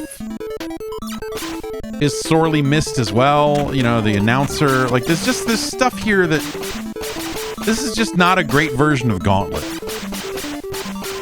In fact, I'm going to say with the stuff they did to it to try to make it like a, you know, a slightly more modern, slightly, this is not that many years after original Gauntlet or anything, but in an attempt to make it a home game or try to find ways to make it more palatable to the home audience, I think that they ended up fucking up and getting rid of a lot of the stuff that you would want out of Gauntlet.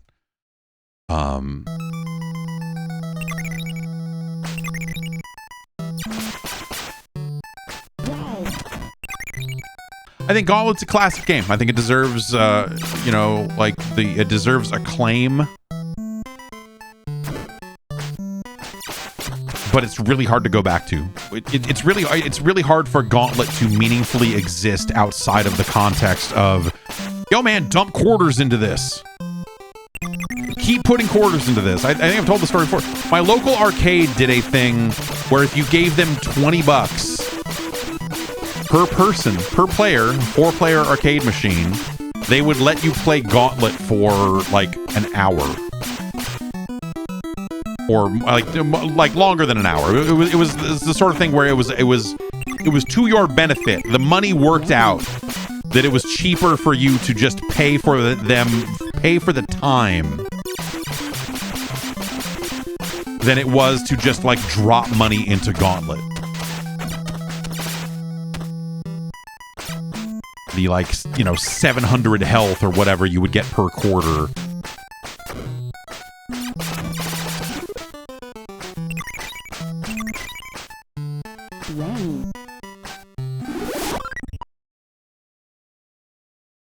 All right, that took us down there. So I assume there are some secret exits that maybe let you skip some stuff. There certainly were a few of those in the original arcade game, but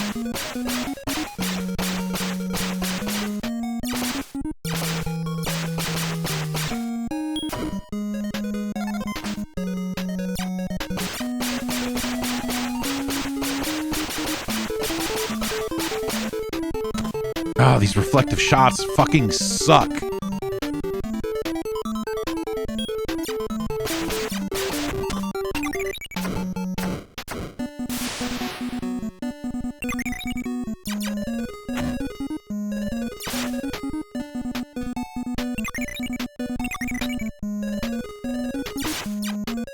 Like I can't shoot through the treasure, right? Yeah, so this like pointless. Oh, I guess that.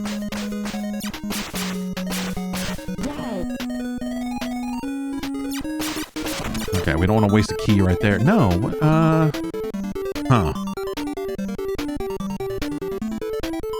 Well, that is the exit I had to step on a bunch of traps to open. I wonder if that is the better exit than this one.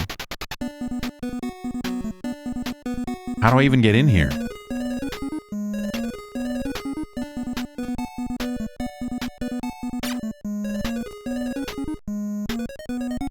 It's annoying because anytime I try to shoot a wall to see if it's going to disappear, because I have the stupid reflective shot, it's just going to bounce.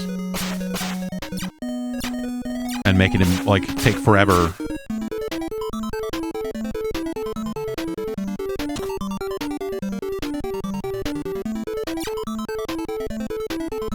Stepped on a trap that closed it off. Typically, traps in Gauntlet just remove walls. They don't lock things down, but that's arcade Gauntlet. I don't necessarily know here.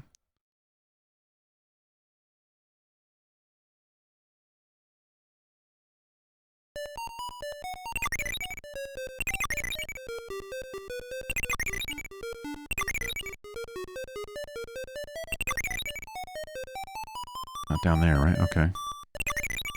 Okay, there's our exit.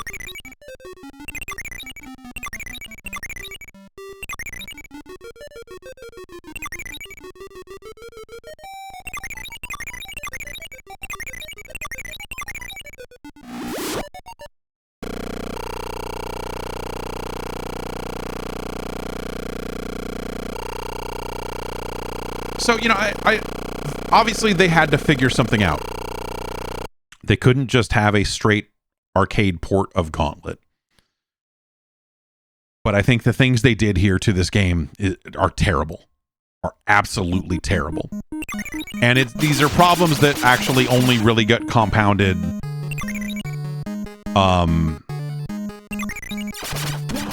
as the more you play of it. As you get into these situations of like, oh, you missed a clue room and now you're kind of actually fucked, and Like it's a terrible situation that you can get into with this game.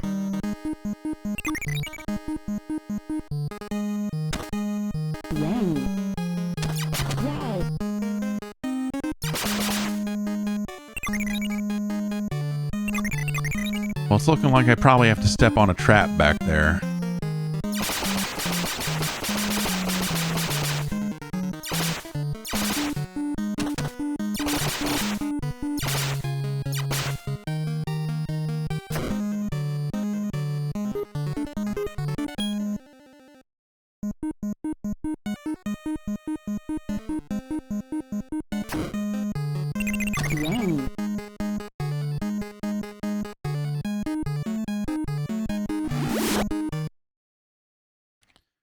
And it looks like who knows if I'm even gonna make it to that question mark room.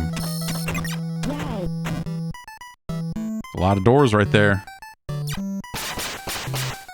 Keys open doors, but I don't think I have enough keys to open those doors. All right, we have to use magic to kill death.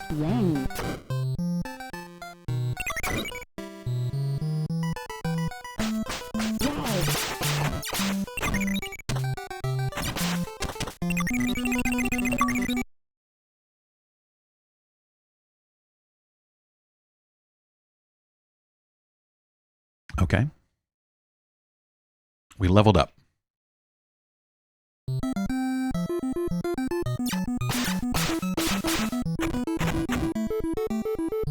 Okay, we got 2 exits open over there.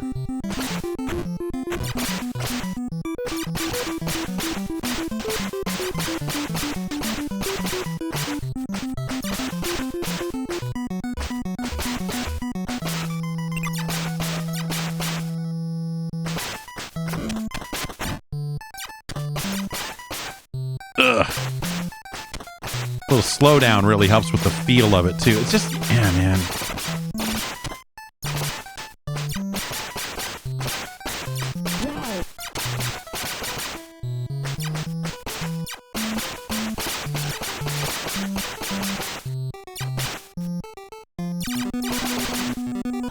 Gauntlet does teach us important life lessons though, along with, you know, using keys to open doors, so that you can't fight ghosts.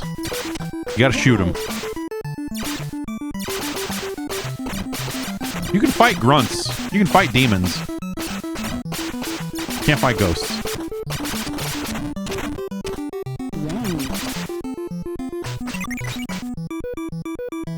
Oops. Oh. Stupid ass. Fuck.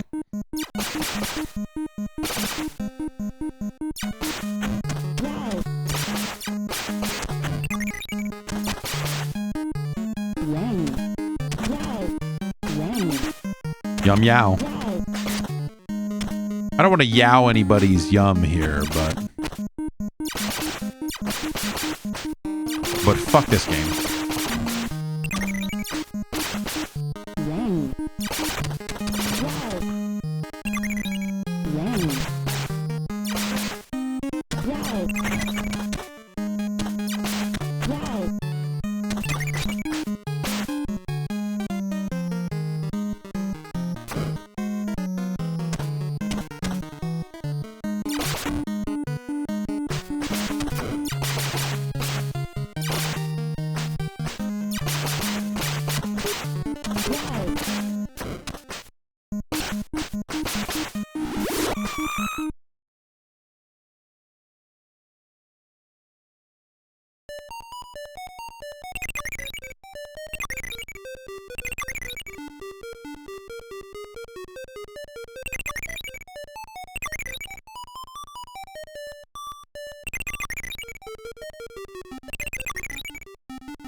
The Canadian Broadcasting Corporation and Project 64. My favorite things. Where am I now? What?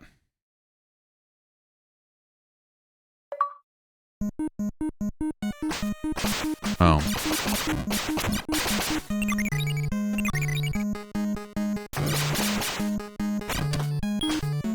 Death is here.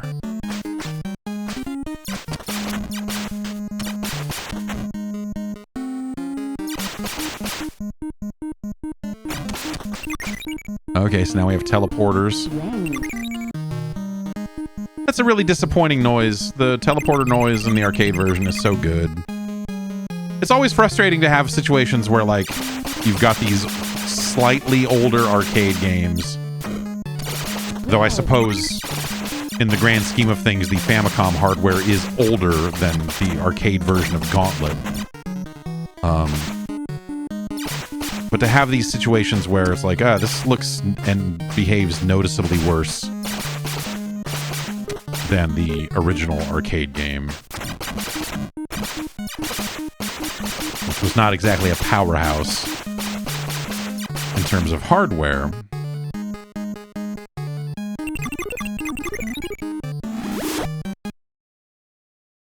So we missed that question mark room in the first level, which I think means now, if I'm remembering correctly, there is now a door or a fucking passcode or something we have to enter later on in the game that we do not have, or that we're missing numbers for. And so you're just fucked. There's 100 levels to get through, so you won't find that out for a pretty long time.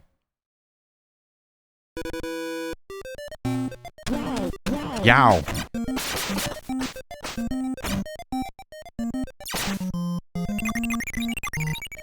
And so it's already like, haha, bad end. You know?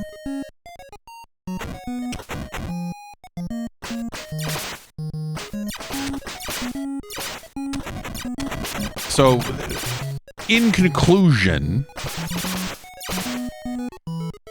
fuck this game. From the goddamn rooftops.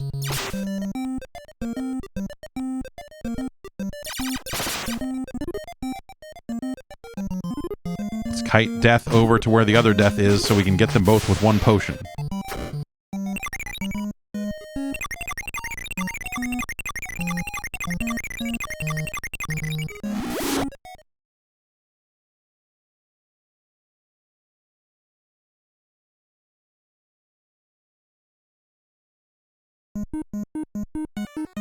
Where am I?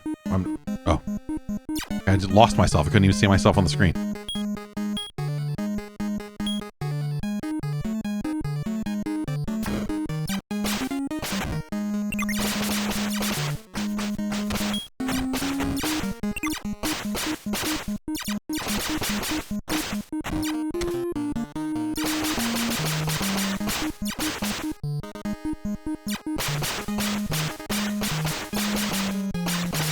It's basically just, you know, hey, here's Gauntlet, but everything they added to it was designed in such a way that, you know, like the particular ways that you would need to play this game in order to do it, quote unquote, right, are crazy.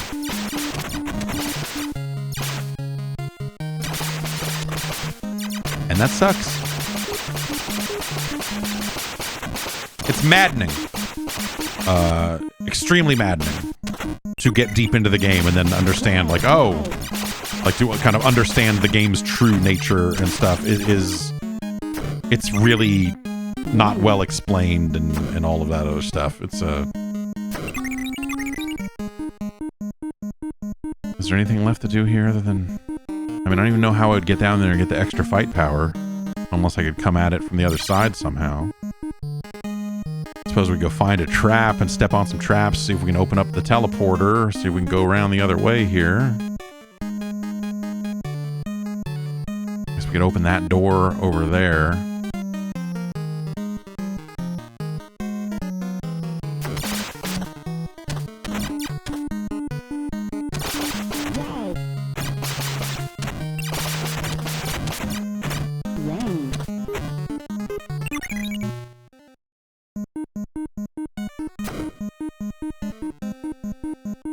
Nope, that just kind of leads us back there. So, more traps must be stepped on. Oh, am I now gonna never find a way? There we go. Alright, I'm guessing that doesn't do it, but maybe this will. Yeah. Valkyrie now has extra fight power.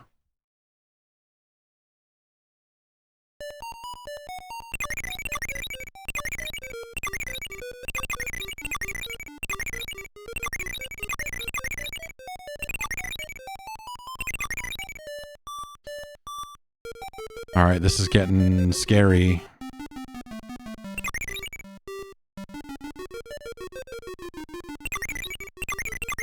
There it is. We're not going to make it over there, though. Fuck.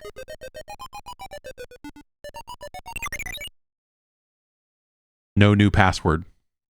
Get fucked, asshole. No new password. Get fucked, asshole.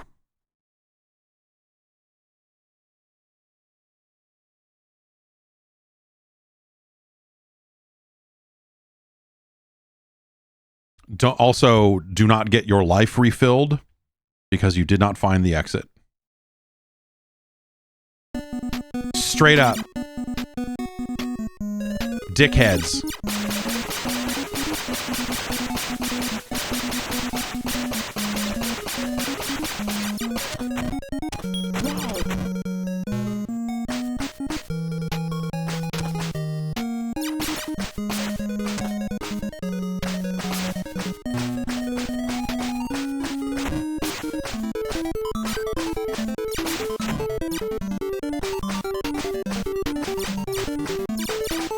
We should die.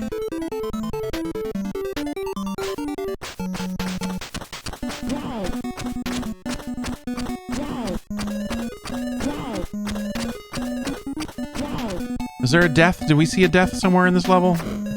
Sure, if I open up all the traps.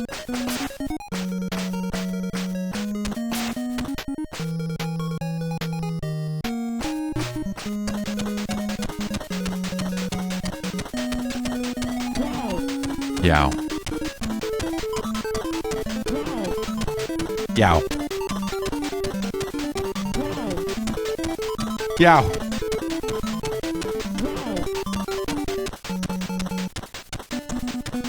Yow. Yow.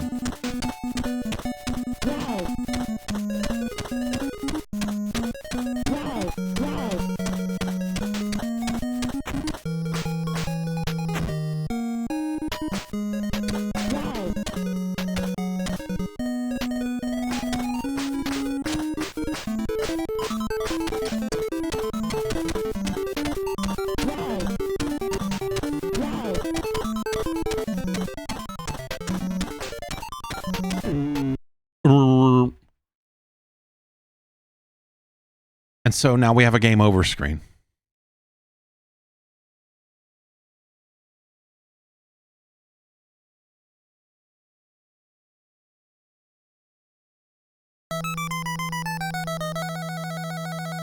And if I just go hit start, that's it. It's start a new game. And so it becomes this. I believe it is hold A and hit start. Yeah. And it was in the manual, so, whatever. But if you were renting the game, you were kind of asked out on this. And even still, the passwords are only generated when you successfully finish a treasure room. And then on top of that, I believe the last level you can start from with a password is like level 78. And then on top of that, you might have fucked up the clue rooms along the way. And so there's this stacked up layer upon layer of bullshit in this game that end up making it way worse than it would be otherwise. If they had just gone and made a basic kind of whatever version of Gauntlet, right? It's like, it's like the arcade version and you can kind of fumble your way through it. And, we made 100 levels and then it, we tacked an ending onto it because it's a video game and, it needs something like that when we bring it home. That would have been kind of whatever, right?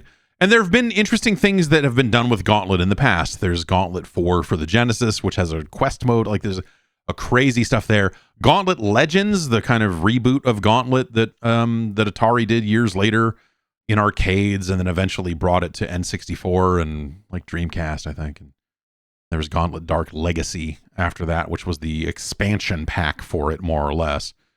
It was an expansion pack in arcades. You would kind of replace a couple of ROMs, and that would be that. But and put a new hard drive in it. Actually, those games are all right for what they are. You know, in terms of like, hey, we tried to make a new Gauntlet. Like, I remember being surprised that Gauntlet Legends. They sent us a machine at the office, so we had a Gauntlet Legends machine in the office, and I remember being really surprised with how much fun it was.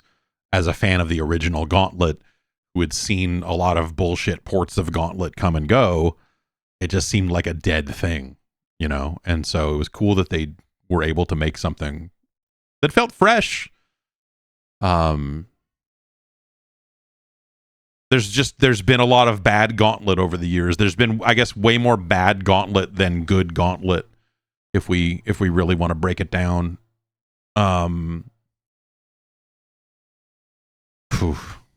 And this, and because of the things that they try to do here, they've obfuscated so much of the depth that they added to this game, and also made enough of it missable in ways that fuck you over, that it's really disgusting.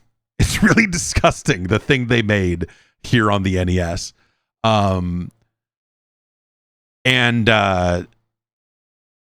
It basically takes, you know, hey, here's a average, you know, subpar port of the game, and everything we've added to it is there in a way to make it more aggravating and more frustrating to engage with.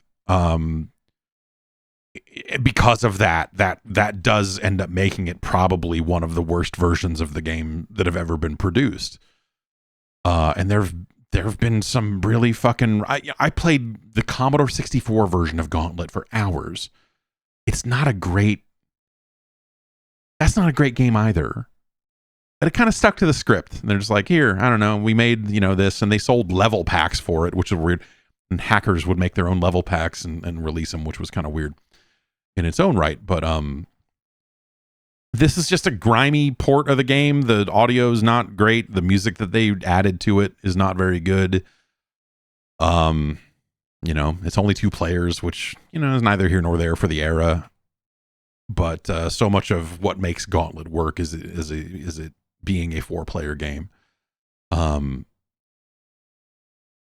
You could go your whole life playing the NES version of Gauntlet and never knowing the true depths of how fucked up that game is, which is maybe to its credit that like the fuckery going on in the late game isn't really revealed unless you deal with a lot of fuckery on the way there in terms of finishing your treasure rooms and getting your passwords and all of that. But the like clue room kind of passcode at the end thing is just too far.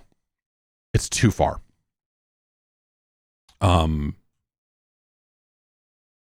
It's way too far. It's worse than Teenage Mutant Ninja Turtles, that's for sure. It's worse than Victory Road.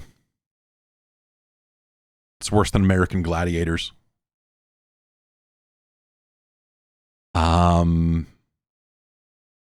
It's worse than this port of Tubin, which is, you know, like I think I think this version of Tubin is like less good at representing the original game than maybe Gauntlet is, but again, because the things that they have added to Gauntlet here being as fucked as they are, it's really fucking fucked, dude. This game is fucking fucked.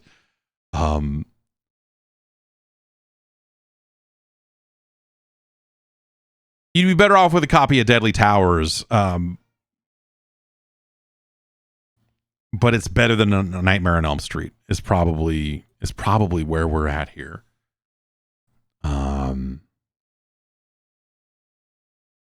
It's no Skate or Die 2.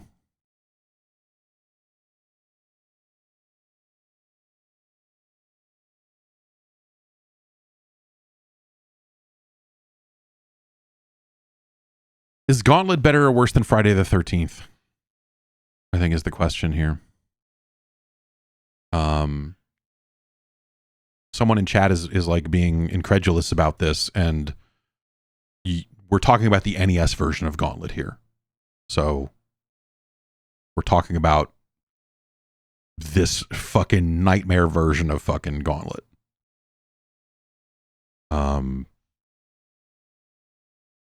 If you're joining us late, man, is this better or worse than Friday the 13th?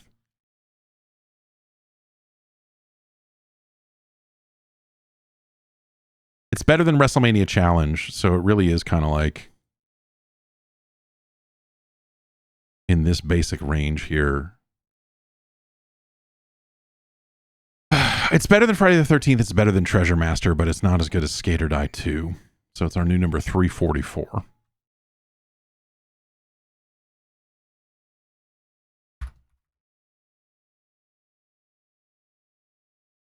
A real, like a crime against Gauntlet, but also a crime against players. Congratulations to Raid 2020 for being our new number 400.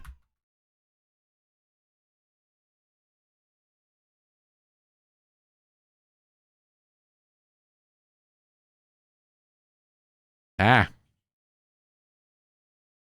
hell is happening? Oh, God. Notepad froze up here because, there we go. Congratulations to Raid 2020. It's our new number 400.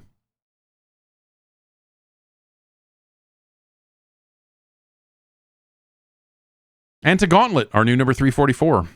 You know, it's better than Time Lord.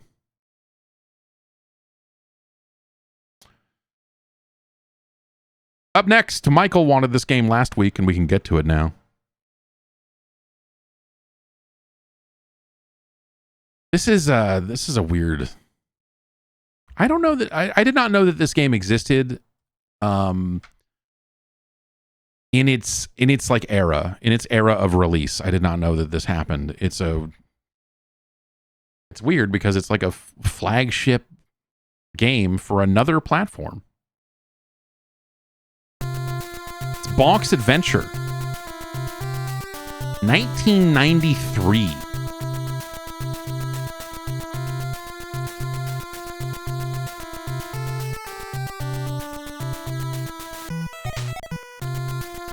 This music is fine. It's not as good as I love the TurboGrafx version of this game. I love it. I love it. Oh, it's good.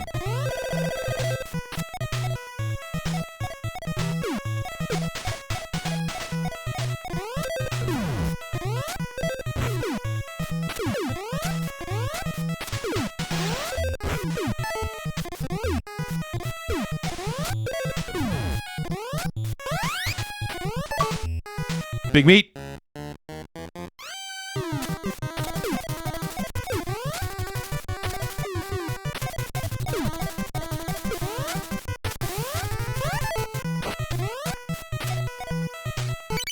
Oh, what?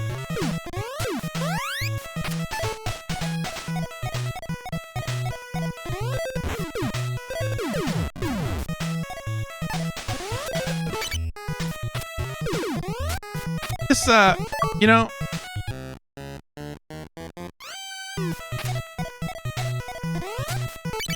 oh boy.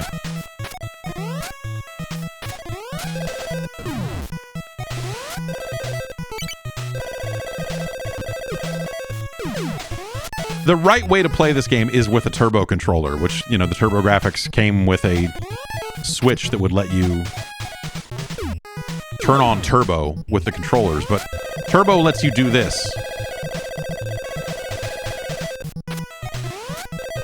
And there's always the danger that you're going to let off the button and land on your head, or, you know, or not land right for, oh geez.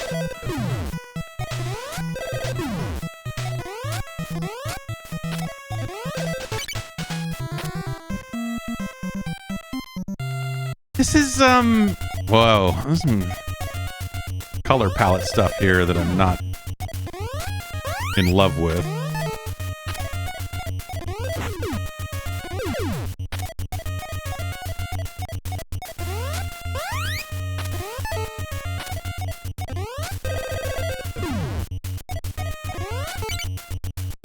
But so that's sort of the thing you lose in emulation. If you didn't know that the baseline controller for the console had turbo built in, is that was something you could do. This isn't. I can't do anything here, right? Man, I'm getting fucked up here. I can't walk in here, can I? That's not. No. It's a little low. If I could crouch and then push up, if I could like hold down to crouch and then push up to walk in, maybe that would be an option. But alas, controllers just don't do that.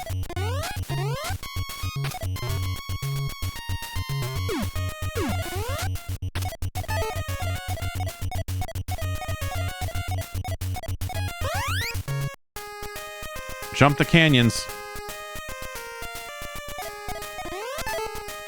We did it.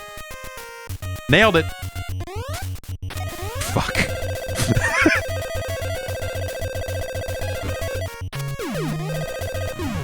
But like you wouldn't know, and this is something that you lose kind of in this version of the game as well, is the presence of that turbo controller, or the presence of that turbo option on the regular controller, I guess is what I'm actually saying. I think is a big part of this game. It was always a big part of the game. You could certainly play it without it. But to me, this was always the way to play the game. And it never felt like cheating or anything, because again, that was something that was built right into the system's default controller.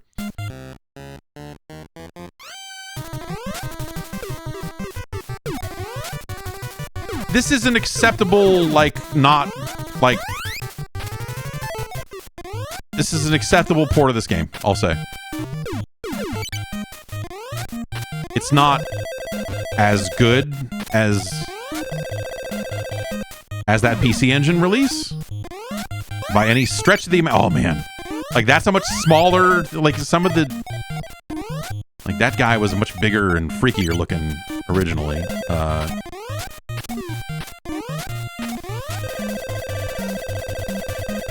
These levels also seem shorter, but maybe I'm misremembering. I don't know. But this is a fine, I don't know. Like this is a totally acceptable version of the game. It's not right, but like if you hadn't played the other version of the game, I don't think you would necessarily.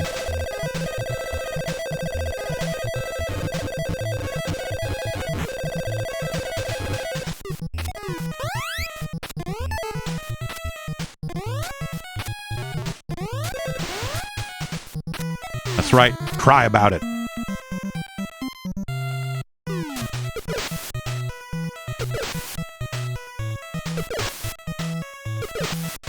Ah.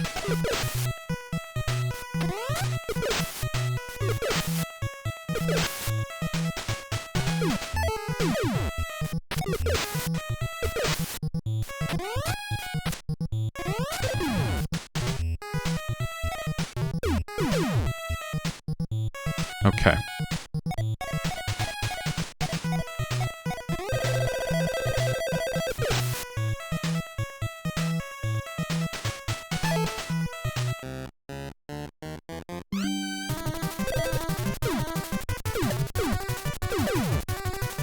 Seems that the stream is disconnected, so if you're watching live, you might not be watching live anymore. I don't know what that's about. Oh! But if you're watching the archive, then it all should be fine. I don't know. Brief Twitch outage, brief something. Oh, gotta get...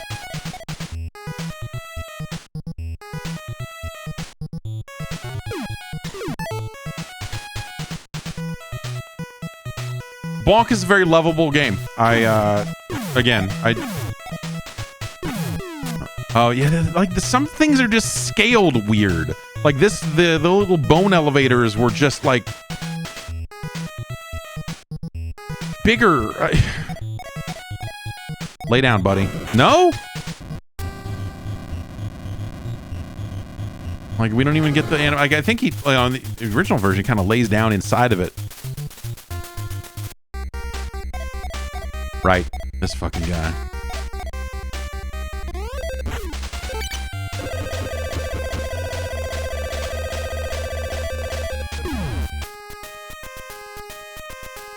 Oh, hum.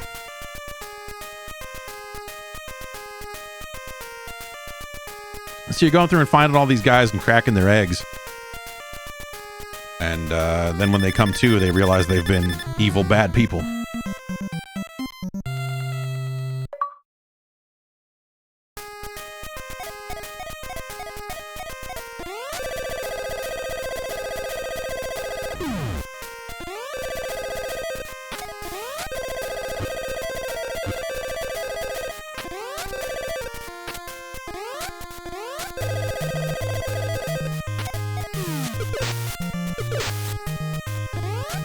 It's hard to, I guess if I stand here long enough, it'll, yeah.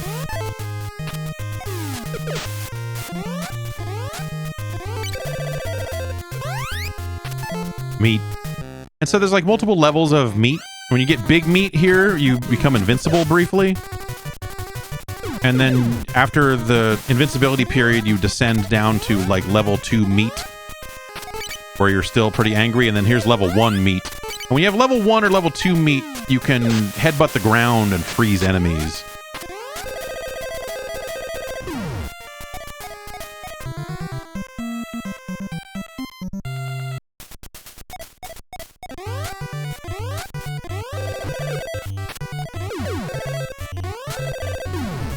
Ugh.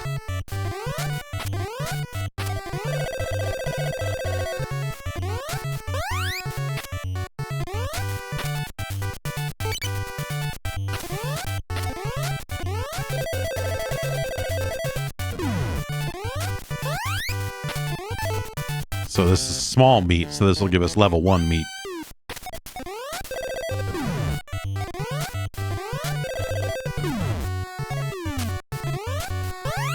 Ah!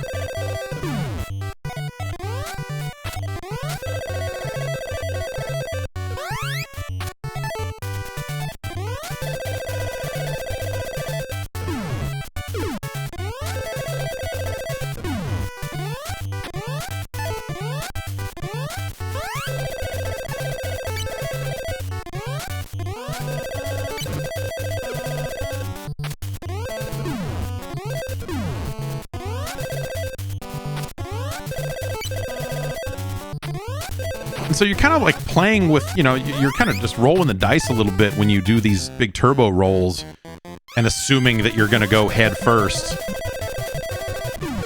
and hit the enemies, you know?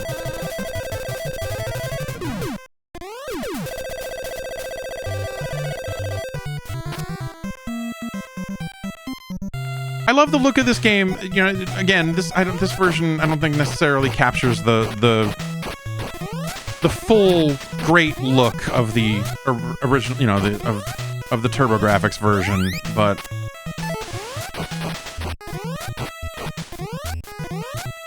it's conveyed well enough. You know.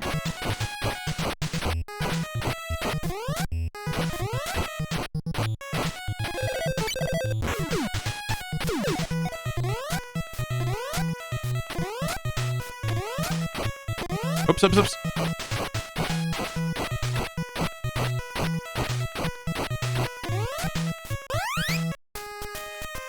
That I can do.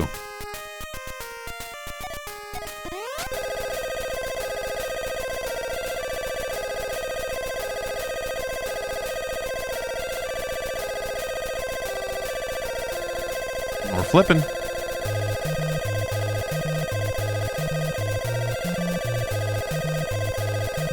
Is it counting flips somewhere? I forget what it is supposed to be, what I'm supposed to be doing here. Oh.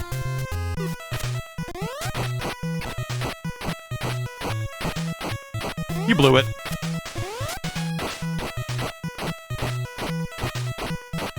I will say that climbing, I want to say you had to like mash a button to climb in the original version of the game, and so this like chomp climb thing was way more annoying before.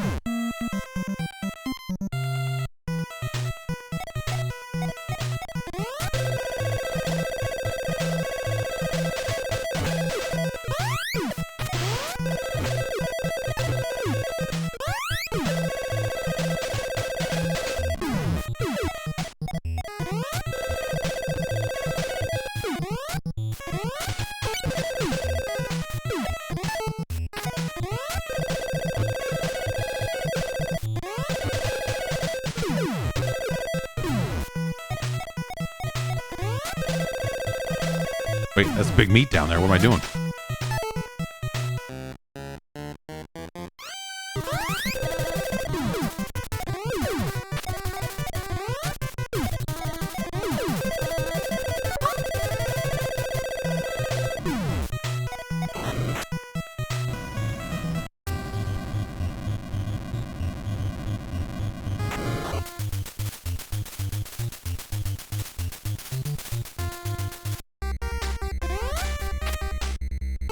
Oh.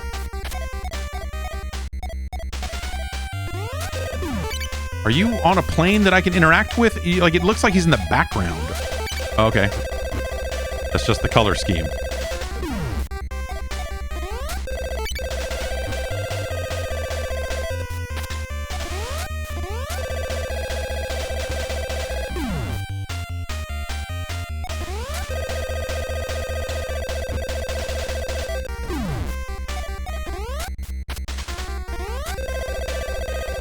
Oh, gotta be faster than that.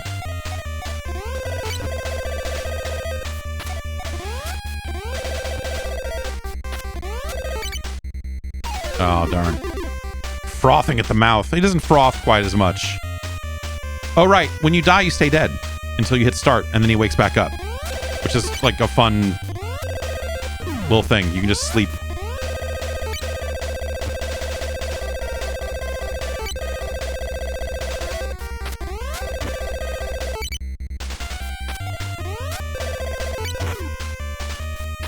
I gotta get higher.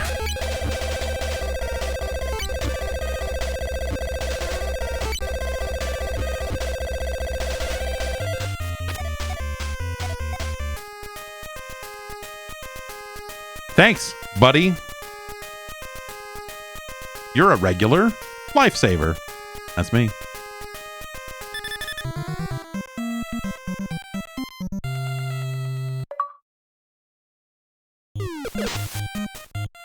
And it goes on like this. That's Bonk. Not a super difficult game. You could obviously focus more on killing enemies and getting these smiley faces and, you know, bonus points, I guess. Well, I don't know. There's no score.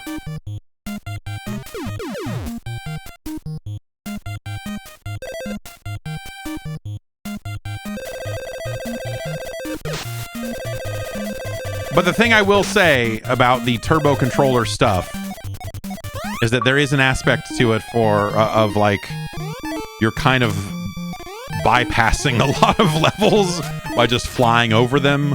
Like, there is sort of a Super Mario 2 princess float type thing going on here that it does sort of nullify some of the content. But again, you know, it's something that was part of the original controller for the system, and so it's hard to...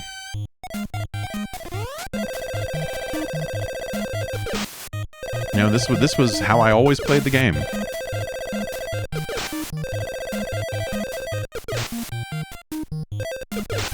And you can mash the button manually and, you know, get most of what you would want out of that as well. It's not something you absolutely have to have turbo for.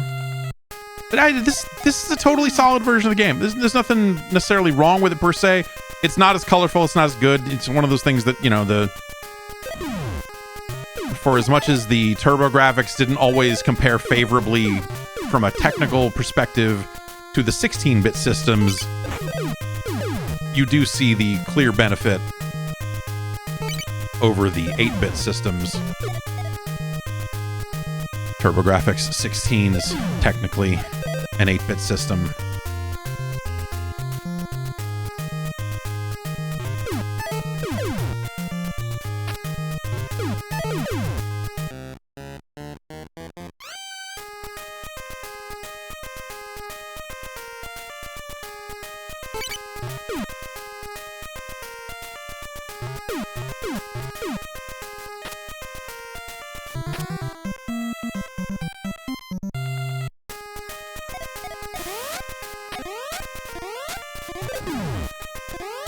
Oh, ah!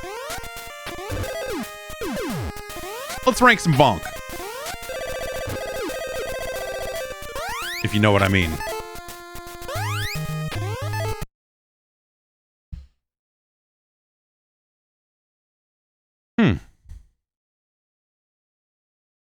separating it from the that PC Engine release, I think that this is quite good. It's very easy. It never was a very difficult game. But it's breezy. I think it's got a lot of character, and I think most of that character is still here. You lose a lot of detail in the backgrounds. Like some of the stuff that, just looks a little flat. But again, that's by comparison. And so it's sort of a weird, I don't know, like I wish it looked better. It's got pretty good enemies. Like the boss fights are big and fun, and some of those big characters. Let's think about Bonk. I'm going to run to the restroom. You think about Bonk, and we'll come back and we'll put this on the list. Because I'm dying. Oh my God.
All right. Bonk. Bonk. Bonk. Bonk is better than Jaws.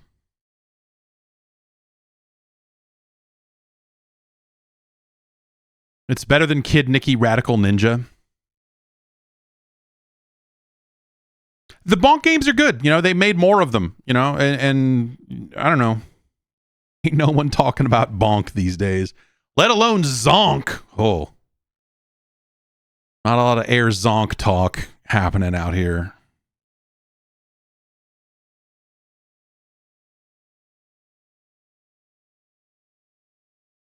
Bonk is better than that Porta Bubble Bobble.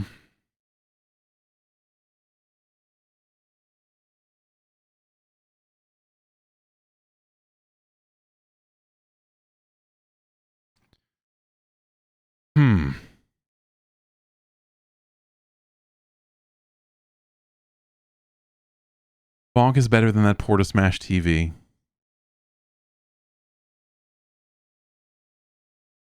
Bonk is better than that Port of Snow Brothers. Bonk is better than Ice Climber. Bonk is better than Jackie Chan's Action Kung Fu, but that's kind of... We're in the zone for sure. Bonk is better than 3D World Runner. It's better than Pipe Dream. It's better than Section Z.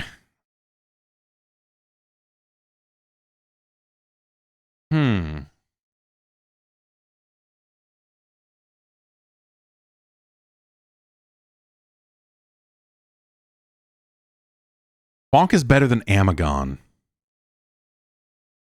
Bonk is better than Zombie Nation.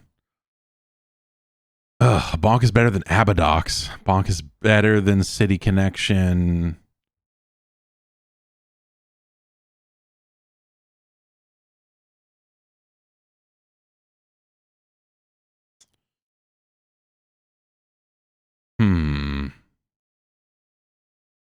Bonk is better than City Connection. It's not as good as Mighty Final Fight.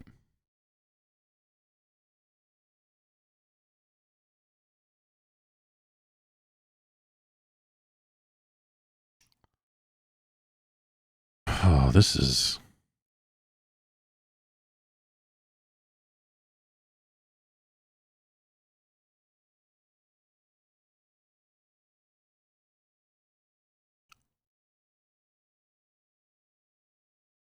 Bonk is better than Kid Icarus. I'm trying to, this is one of those situations where talking about the actual original proper Bonk, it's way better than that. But NES Bonk is a little reduced in some ways. It's still really good, but it's just got a nice feel to it. That's the thing about Bonk. He's got a big head. He's a good-looking little dude. He's a cool dude, Bonk.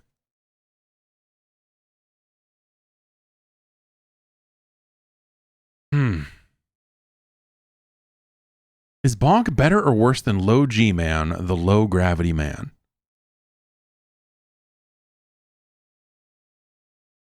It's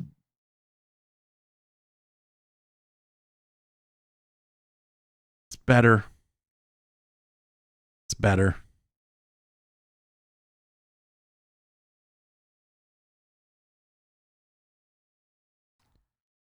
Bonk is better than Monster in My Pocket. Bonk is not as good as Double Dragon 2. Which, is a game that is not perfect, of course, but neither is the NES version of Bonk's Adventure. Bonk is better than Flying Warriors, not as good as Double Dragon 2. It's our new number 72.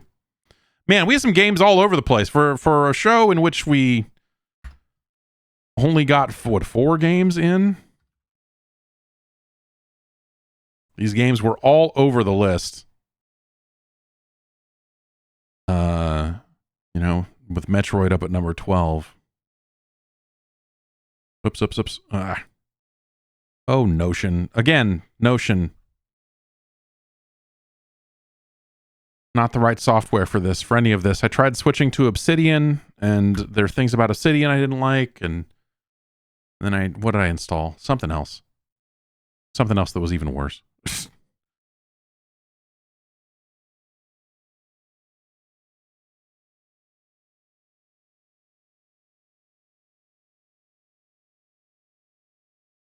So there we have it. Bonk's Adventure at number 72. Fantastic. Congratulations to Bonk and all of Bonk's family. And congratulations to the bounty hunter herself, Metroid. She's Metroid.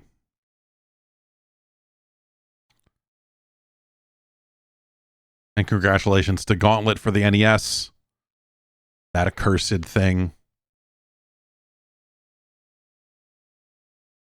A despicable, hellish nightmare of a thing. For being somewhere down here, wherever it was that Gauntlet ended up. The less we think about Gauntlet, the better it is. And of course, the great Waldo search for all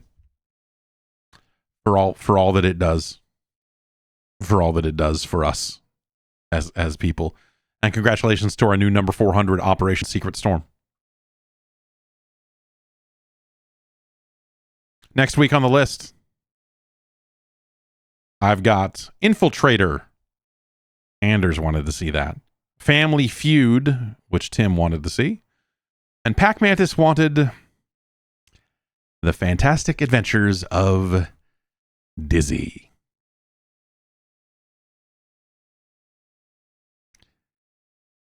Dizzy. That's already a hell of a list for next week, so come on back on Friday and we'll check it out. We'll see if we make it to those 3 games. I don't know. All sorts of stuff comes in. If you want to influence this list, you can do so. Patreon.com/Jeff Gerstmann. Join the advisory panel today, and you can do so.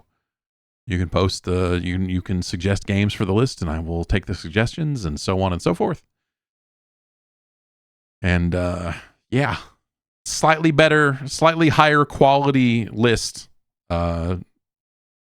this week. So thanks for that. But we've got a lot of games to get through. We've got hundreds of games. They're not going to all be winners. In fact, I'm going to go ahead and say most of them will not be winners. Have a good one. I'll see you on Tuesday for the podcast.